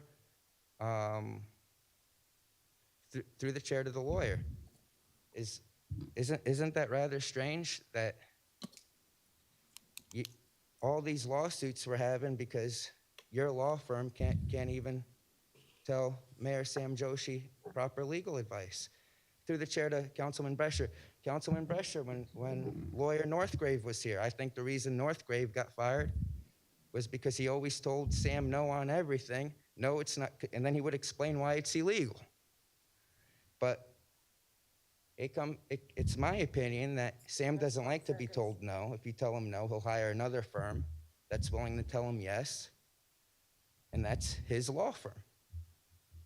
No integrity, no backbone to stand up to the mayor, and that's why we have all these lawsuits now. So for R346, is this what they do right before they condemn a property? Do a study Your plan? time is up. Please sit down. Thank you. Council President? Councilman Brescher. Yeah, it's just that was where we were talking the other day about the resolution and the ordinance, because we have to do it by resolution to then do the ordinance, correct? That which sends it to Hank to look at. That's the process we do. And the liquor licenses, every town is allowed so many by population, I believe it is, and our population increased. So we did get some additional liquor licenses, which we sold. These are all been well established, you know what I mean? And as far as the cannabis, we have approved a couple people, I know that, I've voted on them. Why they haven't opened, you know, I can't tell you. They're looking for a different type of venue. There are venues available in the town. Maybe they don't have maybe they're looking to have that like little smoke shop thing where what they would really need to do would be like in a Raritan Center. It would have to be something quite larger, you know, and maybe they don't have the funding to do that. It'd probably be better for you to approach them and see if they would transfer that license to you, then, you know, if you can come up with the funding for it. That would be it, Council President. Thank you. Thank you, Councilman Brescher. Council President? Councilman Pointer. Just to clarify, in regards to who obtains any new licenses, we go through a bidding process, so it's whomever bids the highest at that point, just to clarify. And I actually made similar statements during the previous round in regards to hypocrisy that we don't have marijuana in the township while we have liquor licenses here. So with that, and just as a point of clarification, while we approved the support from this body cannot authorize the license for any cannabis establishment. That goes through the state. So while we approve the resolutions of support, we do not have control over the actual licensing granting. Thank you, Council President. Thank you, Councilman Pointer. Any other residents would like to speak on the resolutions? All right, seeing none, can I get a motion to close the public portion? Motion to close? May I have a second? Second. All right, motion by Council Vice President, second by Councilman Coyle. All in favor? Aye. Aye. Any council member would like to pull any of the resolutions for a separate vote? Council President, Yeah, Council Vice President. pull 363. 363. Okay. Any other? 51. 351.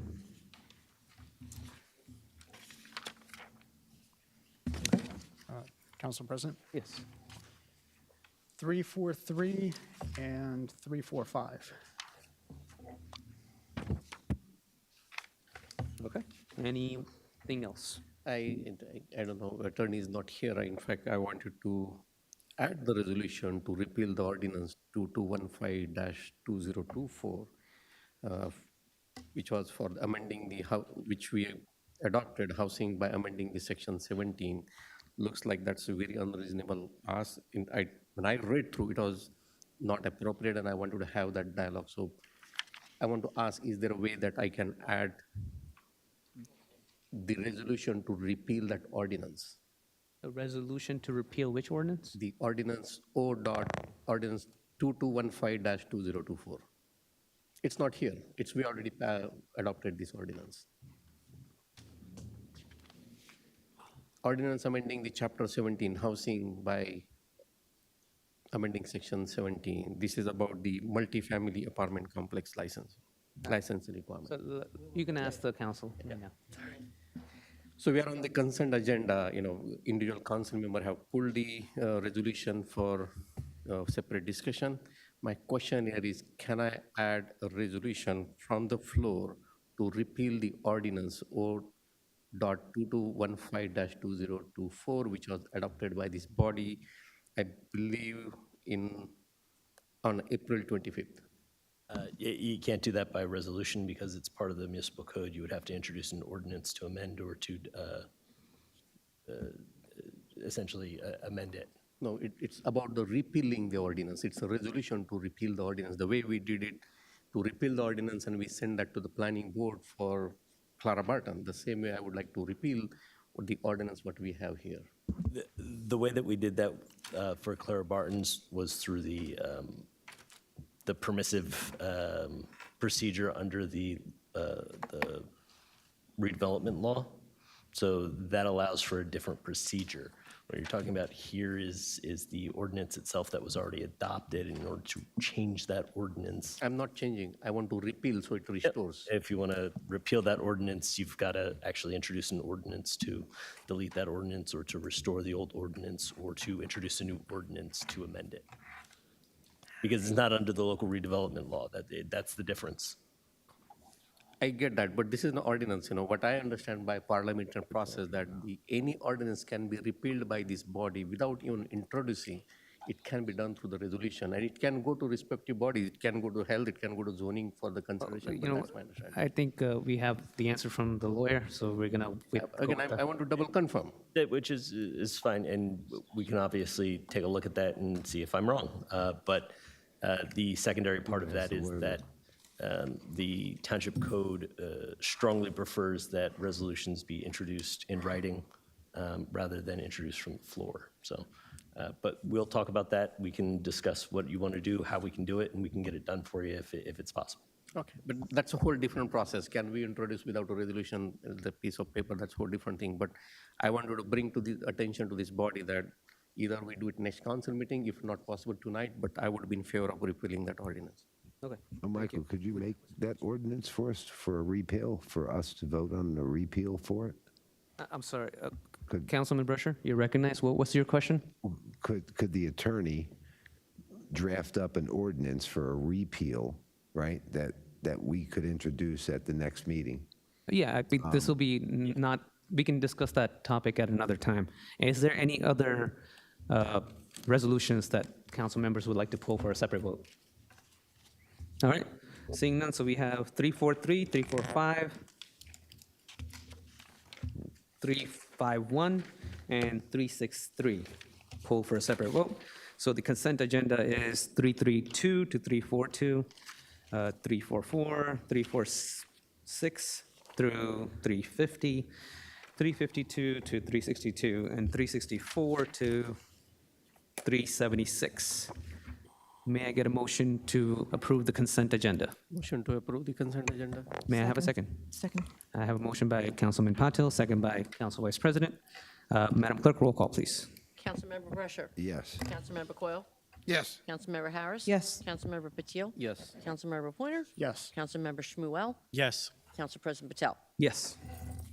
Okay, so we will start with 343 and 345. Would you like to do it together or separate? Separate, please. Okay, so let's start with 343. I just wanted to provide additional context because I know myself and the Council Vice President had questions at Monday's meeting.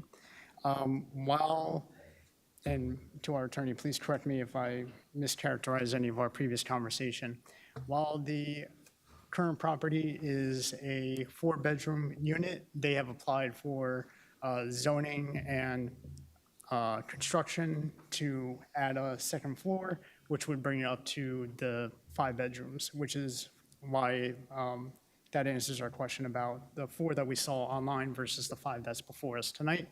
My understanding is that the funds would not be released until that is completed and be able to be verified that there are indeed 5 bedrooms there, and that as part of that verification with the deed restriction, at that point, the funds would be released.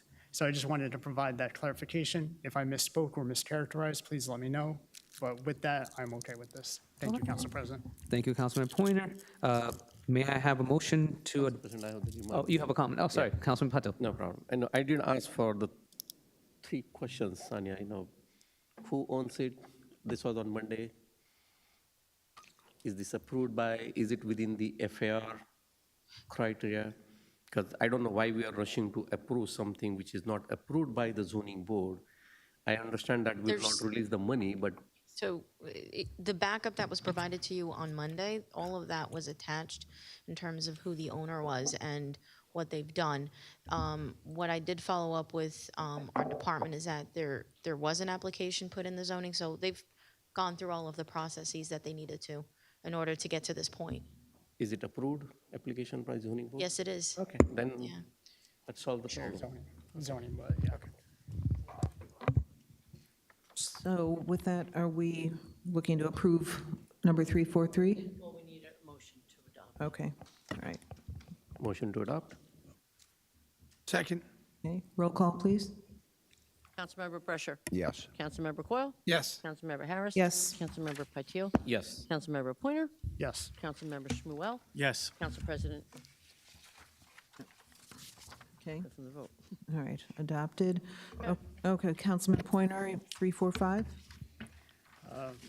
Thank you, Council President, or Council Vice President, Council President. There are items I'm just unclear on, so I'll be abstaining. Thank you. Okay. All right, can we get a motion to adopt? Motion to adopt? Second. Roll call, please. Councilmember Brescher. Yes. Councilmember Coyle. Yes. Councilmember Harris. Yes. Councilmember Patil. Yes. Councilmember Pointer. Abstain. Councilmember Shmuel. Yes. Council President is absent from the vote. Okay, adopted. 351. Who pulled, was that you, Rich. Councilman Brescher? 351? Yes. Okay. I gave my comments at Monday's meeting. Okay. All right, very good. Can I get a motion to adopt? Motion to adopt? Second? Okay, second by Councilman Pointer. Roll call, please. Councilmember Brescher. No. Councilmember Coyle. Yes. Councilmember Harris. Yes. Councilmember Patil. Yes. Councilmember Pointer. Yes. Councilmember Shmuel. Yes. Council President Patel. Yes. Okay, moving on to our 345. We just did that. Yeah, 63. yeah, 6-3. Okay, that's mine. My question is, I read today on Facebook, so it must be true, that Ritchie's Sports Bar is in the midst of a sale, that they are selling this, and they're pretty close to this being a done deal, and so I'm wondering, and that what it's going to be turned into is not going to be a bar. Do you have information on this? The only thing I can Okay. tell you, I don't have any formal information on that from the owner. You're telling me you read it, so that could be a possibility, but the license is a separate entity from the building anyway. Okay. So she Well, can still hold the license in a pocket status, so Yeah. we have to renew it. Okay. Everything's been met to renew. okay, all right, thanks. Mhm. All right. With that, may I have a motion to, Motion to approve 363. yeah, motion to approve 363? Motion to approve? May I have a second? Second. All right, so motion by Council Vice President, second by Councilman Shmuel. All right, Madam Clerk, roll call, please. Councilmember Brescher. Yes. Councilmember Coyle. Yes. Councilmember Harris. Yes. Councilmember Patil. Yes. Councilmember Pointer. Yes. Councilmember Shmuel. Yes. Council President Patel. Yes. We're done, right? Now, moving on to number 12. Moving on to number 12. All right, just a note, I do have to leave a bit early today, so Council Vice President will be taking over, and I will thank her for that. Thank you. Happy anniversary. Thank you. Okay.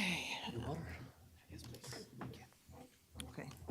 All right, calling up Anonymous. No, I'm not gonna. I appreciate it. Am I recognized? You are recognized. Well, I wanted to walk up with this while Nish was here, but okay. Happy anniversary, Nish. Through the chair to Councilman Brescher, I want to adjust that flag over there in the corner. It's not the American flag; it's the maritime flag. Myself, I was never in the military, so when it comes time to pledge allegiance, there shouldn't be a gold fringe around that flag. It's against the flag code, and this is the law of the land. The Constitution is no gold fringe around the flag. So as long as you continue to have that gold fringe around the flag, I will not salute it. I will not pledge allegiance to it. And okay. Well, I think Council President Nish Patel wants to give one warning. I think he was specifically addressing me. If someone's out of order, you can tell them they're out of order as many times as they want. That's to give the person notice that they're acting out of turn. So that just seems kind of strange to me. It seems like he's targeting somebody. I wonder who he's targeting. I really appreciate Councilman Brescher and Councilwoman Margot Harris for the lovely remarks that they made about the mask. But we need to start making remarks as things are happening. You guys saw the cop chasing me around the room in the back the whole time. I was being harassed. Nobody said anything about it. Simply a mask cannot be provocative, okay? If the mask is provocative, through the chair to Councilman Brescher, is my sweatshirt also provocative too? So, it's, what are we really doing here? And I'm not the one who started wearing the mask. You guys were the first ones starting to wear the mask. Not only you started wearing the mask, when somebody wouldn't wear the mask, you would harass them. Through the chair to Councilman Brescher, the lawyer had a case law. This lawyer brought up a case law that had nothing to do with me, so I want to challenge him to an intellectual debate right now. The case law that he brought up, the person refused to put on the mask. I wanted to wear my mask. So where does he go? Where does he go off taking that case law and claiming it applies to me? The only similarity is that they can claim is they think I'm obnoxious and, how does it apply here? Could you name the case law that you were referring to, the reason why I was kept out the meeting, lawyer, so I can put that in my tort claim? Honestly, I can't remember the name of it off the top of my head. However, it wasn't about the mask. It was about decorum at the public meeting. It was about disruption of the public meeting rather than whether or not you were wearing the mask. Yeah, none of that applied to me. So they just had that on the back burner to use it. About the PR firm, the PR firms put out that you guys approved some kind of budget you hadn't yet approved. Through the chair to Councilman Brescher, do you think that this PR firm could also put out the fake news articles on me? Possibility. Possibility? Fake news that was put out. It definitely was fake news. It definitely was fake news. So that's all I have. That day it was very dehumanizing, very demoralizing. All of you on that day said nothing. The cops were chasing me around the back of the room. None of you questioned why was I being chased around the room. Why did I have a cop standing right here? I was standing over there by the camera. Why did he follow me across the room and just stand in intimidating posture? You know? I'm disgusted by that. I'm disgusted that the lawyer allowed all that to happen. There's no reason for it. And how much time do I have left? A minute and a half. A minute and a half. So at the very end, you know, all right, they didn't recognize my time to speak, but God forbid, 10 seconds or 20 seconds, 25 seconds, I just ask, what law? What law? And through the chaos, through the havoc, through the confusion that they like to create, I have to sit down right away without even out of order. Nobody ordered me out of order. Nobody slammed on their gavel. Other people who didn't have the floor then interrupted the meeting to order me out. What is this? What is this? Speaker has 1 minute. And anyone can explain what that is? You guys know people are allowed to wear a mask when they come in because you guys threaten people for if you didn't have the mask on that you'd remove them. So I mean,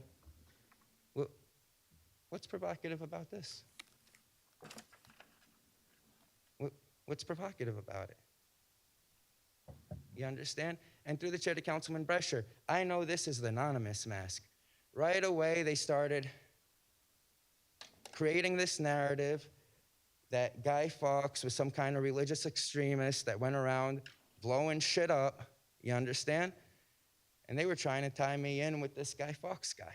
I didn't even know who the hell he was, you know? So it goes to show you their motivation. It goes to show you their intent. If I was just some Indian kid put on the mask, would they have harassed me the same way? I don't think so. I don't think so. Thank you, Anonymous. You're welcome. Anyone from the public care to speak? Sue?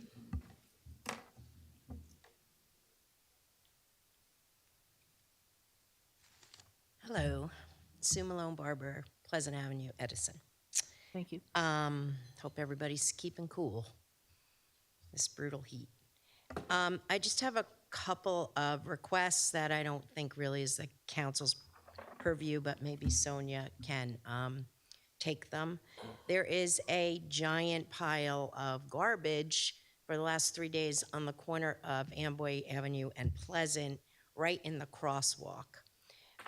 We don't know where it came from. Maybe it fell off a recycling truck. It looks like a bunch of wet cardboard.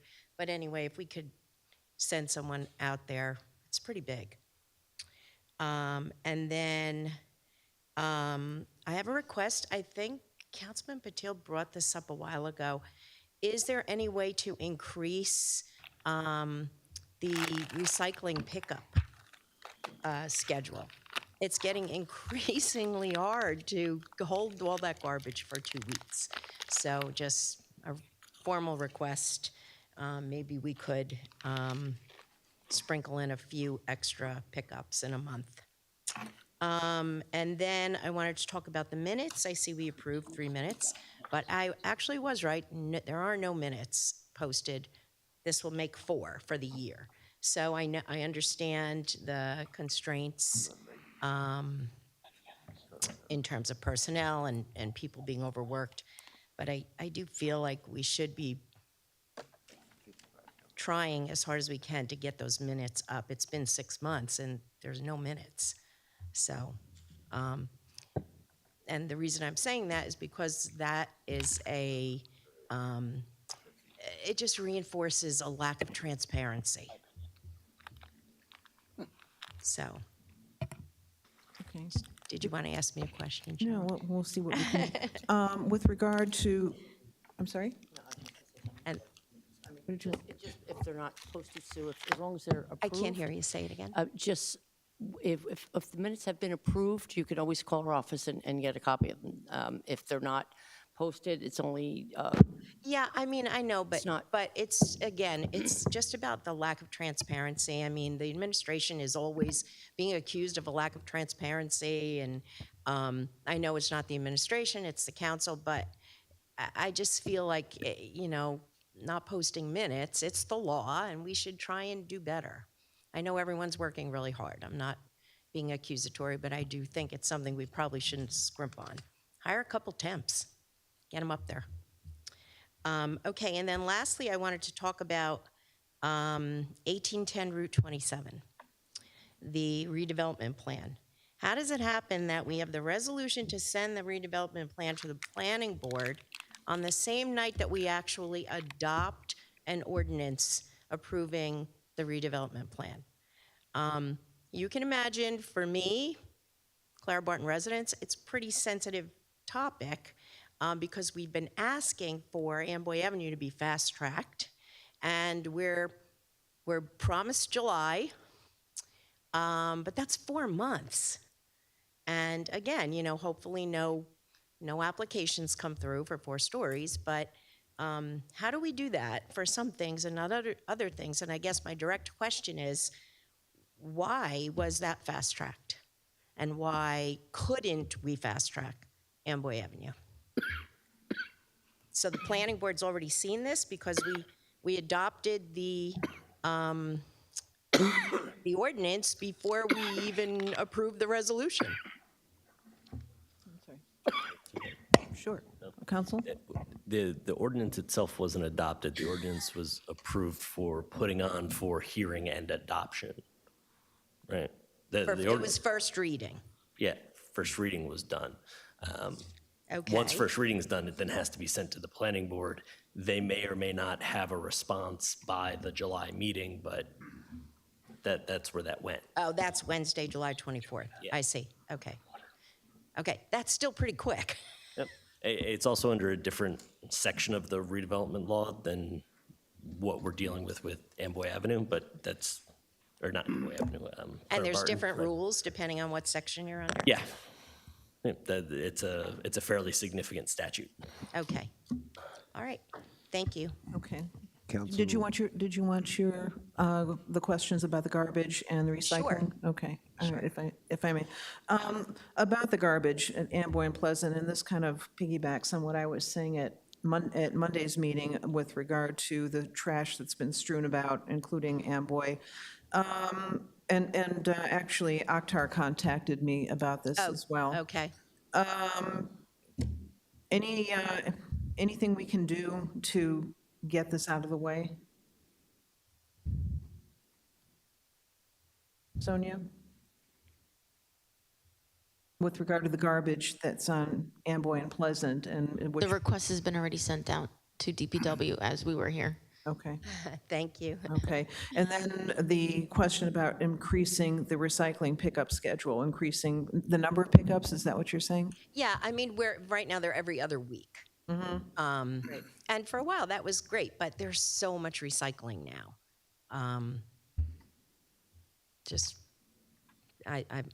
We're kind of strapped, ready to buy another can. What would that require in order to look into that? So we can look into it. I can't necessarily promise. It is a pretty tight schedule. However, the recycling center is going to open, and that's the opportunity that we're going to hope that you're able to take things over That would be there. awesome. That would be fine too. That's the plan. So there's a okay. solution. All right, thank you, All right, Sonia. thank you. Councilman Brescher, did you have something to say? Yes, the 2 items. Minutes for the meeting. Is the clerk's office fully staffed? No. If the clerk's office was fully staffed, could we get the meeting minutes? Yes? Yes. Okay. what, so, okay, so, and I've noticed that it's been understaffed.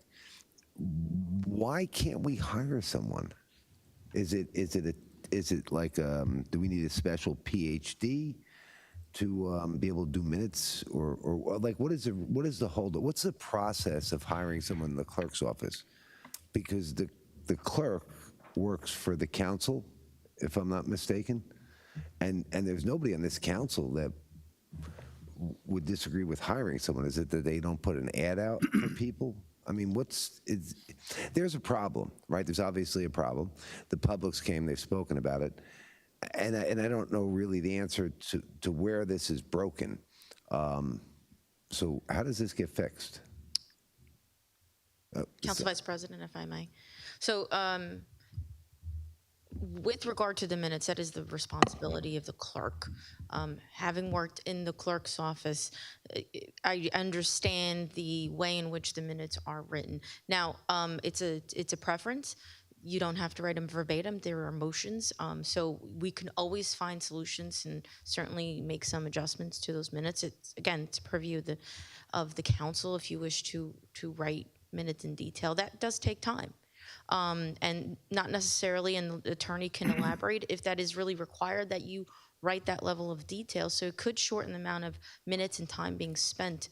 The other, with regard to the hiring, certainly we have been working on we've interviewed folks.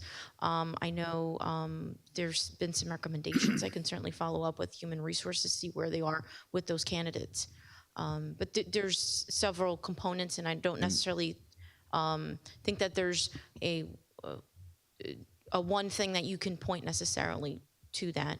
But I guess what I'm saying is, how long have they been understaffed? Is it 3 months or 4 months, or is it 2 years? I mean, I'm asking. I don't know. About a year, I would say, Cheryl, or so. Our OPA requests are just take up a lot of time. And so human resource is your problem. Whoever's running your human resource for a year can't hire someone in the clerk's office to help with all these things. Well, let me just say this. We did make some offers, as she knows, and then they didn't. It didn't work out. It So, didn't I mean, work out. we go back I to did the make drawing a couple board. offers in Sure. this past year that just didn't work out. Is it a union? It's a union position. So you don't have an offer, right? It's whatever the contract is. Right, we're okay. obligated to that contract. Okay, so let me ask you a question, because anytime I've applied for a job, right, I never went through the whole interview process, met with human resource, done any of that, and then when they offered me the job and they told me they were only going to pay $20,000 a year, right? Shouldn't human resource have listed the salary on the application when it goes out, so that the person, I mean, everybody here has to accept that this is broken. If it took a year to hire someone, we still don't have someone. And I don't know what the process is, and I really don't want to get into it, right? Can I get a time frame as to when we believe we can get someone hired? Because if we don't, then I'm gonna send you a whole bunch of emails, right? We'll get it from human resource. We'll find out where the problem is, who's not doing their job, and why this isn't happening. Can we get an approximate date? And I'm workable. You know, if you want to tell me 2 months, Sonia, I'm good. You know what I mean? But I need something, because this isn't the first resident that has asked. I can get you an update fairly sooner than that. So we'll get somebody on board within like 2 months, let's say? I hope so. Okay. All right. So I'll put it in my phone. Thank you. Thank you. Council Vice President, Yes. I disagree with my council colleague. I think it's absurd for him to believe that the clerk's office does not function because of one person. I've been here 9 years. I've had 3 complaints about the minutes. It's the workflow choice of the clerk. It falls on the clerk, whether she likes to hear from me or not. It's her priority of how she suits to detail the work in her office and the workflow in her office. We've raised salaries in our office. We've had good people there. No one department gets fully staffed all the time, every time. It's not the one person of why we're not doing minutes. that I'll never agree with. It falls on the clerk. It's Cheryl's responsibility to have this happen. If she feels it has to be delayed, it's her choice. There's not a single person, we've never had a crowd of people say that the minutes aren't done. This is videotaped, it's online, it's fully online.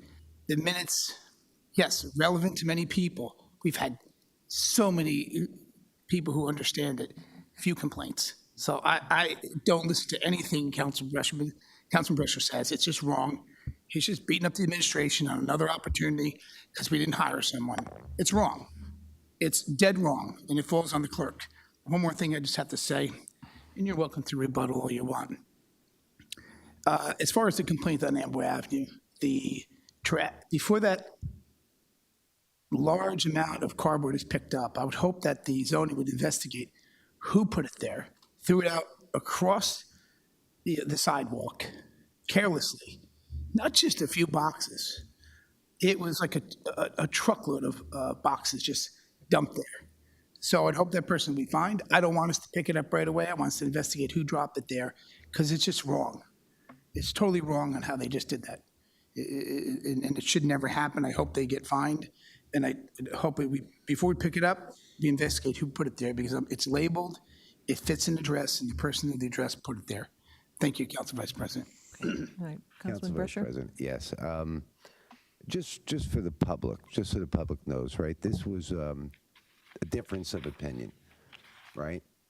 My opinion is that if a department is supposed to be fully staffed, it should be fully staffed. I do understand when you don't have people. Our DPW was understaffed for years, and many things went by the wayside, okay? I recognize this.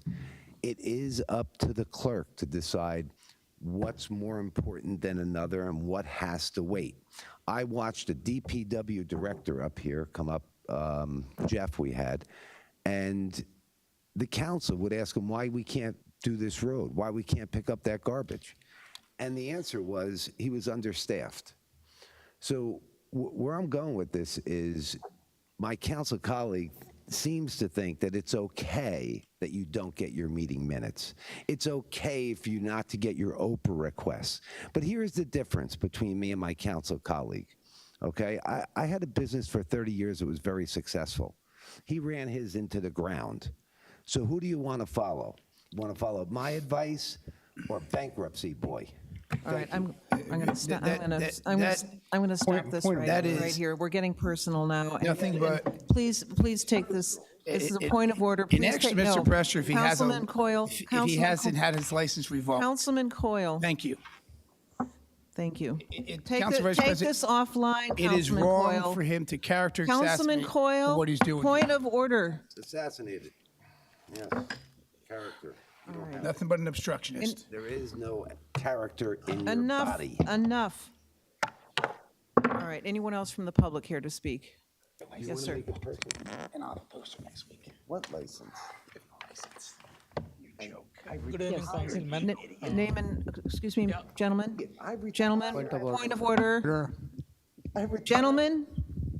Thank you. My name is Sambasheva Gangula. I live in 45 Sagmar Avenue, Edison. Thank you. So I live in Brook Corner community. I've been coming to Excuse me, can you hold his time? Maybe you should call a recess.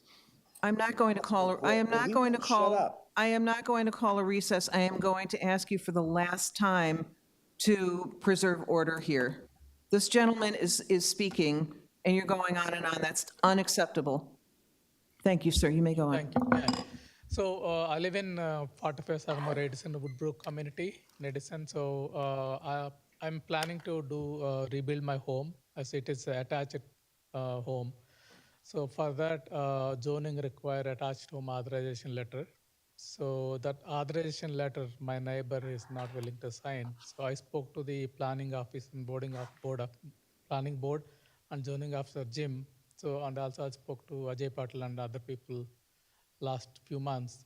So they advised me to make an amendment to the authorization letter to add a condition to have the time limit for the neighbor owner to sign the agreement. So that's what I'm suggesting you to make an amendment to the form. That is the only way for neighbor like me, which are impacted by the neighbor, which are not signing the document. So I need your help to make an amendment to the form. But I have the form, just you can view. Okay. This came up at the last meeting, Last, yes. a couple meetings ago. Where are we at with this? Yeah. Okay. Yeah, actually, this goes to, I think this goes, the clerk would make copies of this. The clerk can make copies of this, okay? He's got enough copies, though. Oh, do you? Okay. You give them to the clerk? Okay, so what's the status of this situation with the form? Okay, So that falls under the zoning. It's a civil matter, so not necessarily anything that this body would make any decisions about. So the attorney can elaborate in terms of the application that he's making, or rather amendment. okay, counsel? Do you have a specific ordinance or code section that they rely on to do this? Did you get that information from the planning board attorney or any of them? A zoning officer told me that there is a condition in the sale deed, but I don't know, my sale deed doesn't Yeah, have. okay. Sale deed has a condition that a neighbor cannot sign hold the agreement for a long time, right? He has to be, that is specifically written in the sale deed, which is with the zoning office. So we've discussed this a couple of times before, in that the real issue that you have is that your property is deed restricted, right?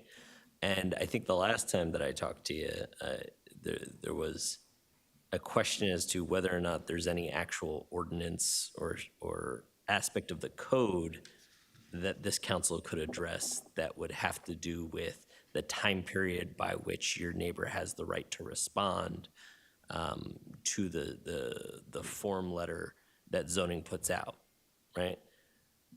And if there's not, then the issue is that this is a deed restriction that you have, that you bought into, and that your neighbor is holding up for you, which for our purposes becomes a civil matter that is outside the purview of this council to effect. Now, if it's just a matter of this form, and this form is controlled by the ordinance somewhere, and I'll reach out to the planning board attorney, since this is, I think, your third time here and you still don't have that information for me. I'll reach out to the planning board attorney and ask him if there's some specific aspect of the planning board ordinances, or if there's something in the It's a code itself, zoning, or the right? zoning ordinances that says that we have any control over that outside of your specific deed restricted instance, then I can make a recommendation to the council. But all I have is the knowledge that you have a deed restriction and this form that gets promulgated by zoning in those instances where you have a deed restriction. Yeah. Okay. So, yeah, I think let me add one comment here. Right? So this form was introduced recently. It is not existing, previously. It was, introduced only about 5-6 years ago. That time, the form was considering, all the conditions which are written in the sale deed. Right? So I'm requesting, right, because there are few people are impacted, right? Majority of them are okay for the neighbor, right? Almost 40 houses have been built last few years. Only houses like, 3 or 4 people like me was being impacted because the neighbor is not willing because of so many other personal reasons.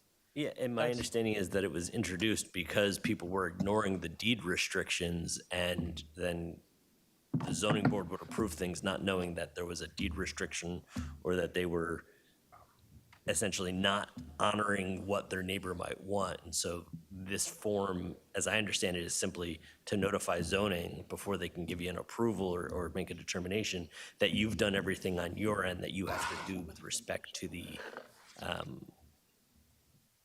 conditions of the deed restriction that you have, right? Yeah. That's my understanding as to why it was created. If you don't get your neighbor's permission, though, and without seeing your specific deed restriction, but my understanding is if you don't get your neighbor's permission, doesn't matter what the zoning board said, you still need to abide by the terms of your deed restriction, which is Okay. why I don't know that this council is the place to assist you. So I will have to reach out to the zoning, you said it's the zoning attorney who told you to come talk to this council, or the Yeah, planning board? joining officer Jim, right? Jim told to, Okay. you have the authority. We'll to- talk after. All right, the gentleman's time is up. Thank you so much. Yeah, thank you. Okay. Yes, ma'am.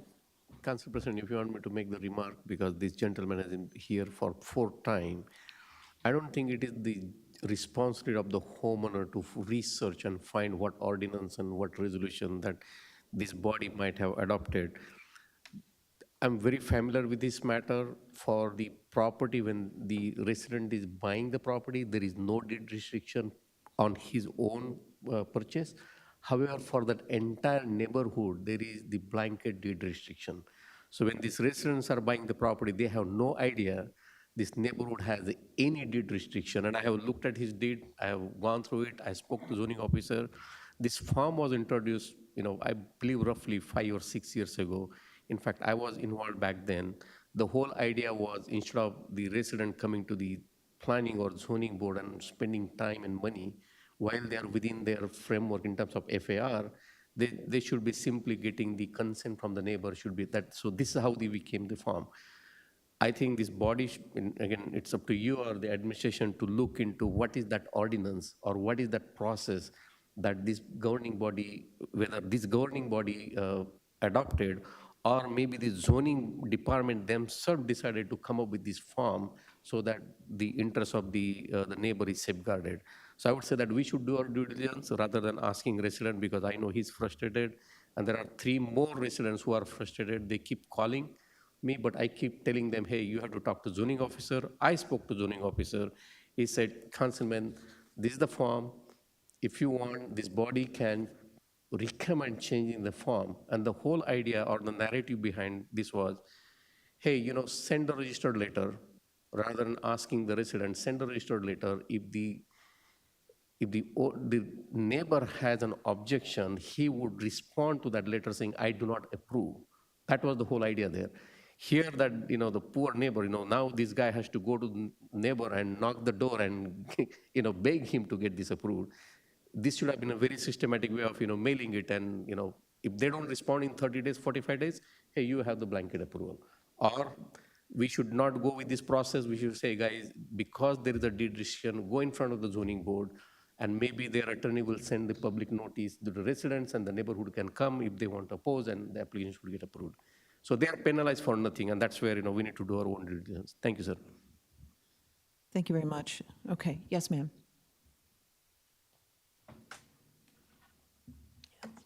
The best for last, or the last for best. Jeanette Gamalchak, Edison.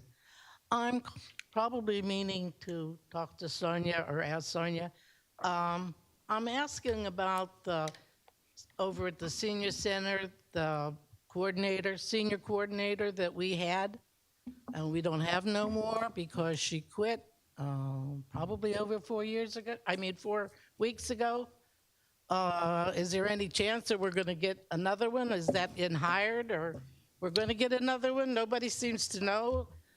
Before we had Judy for the longest time. Then it took us maybe over a year to get Judy replaced. I was just wondering how long is it going to take us to get Sonia replaced now? Josie. Yep. So she resigned for, she moved out of state, so not that I, but however, we did find someone. And they will be starting after July 17th. Oh, that's very good, very good. Thank you very much, okay? Sure. Okay, thank you very much. Any rebuttals? Okay, seeing none, can I get a motion to close the public portion? Motion to close the public portion. Can I get a second? Second. Okay. Council President, before you adjourn, would like to congratulate for 23rd marriage anniversary. Thank you, Councilman. Thank you. Wish you good luck. Okay, thank you. Okay, can I get a motion to adjourn? Motion to adjourn. Second. This meeting is adjourned, 9:09 PM. Thank you very much. Have a safe and happy 4th of July.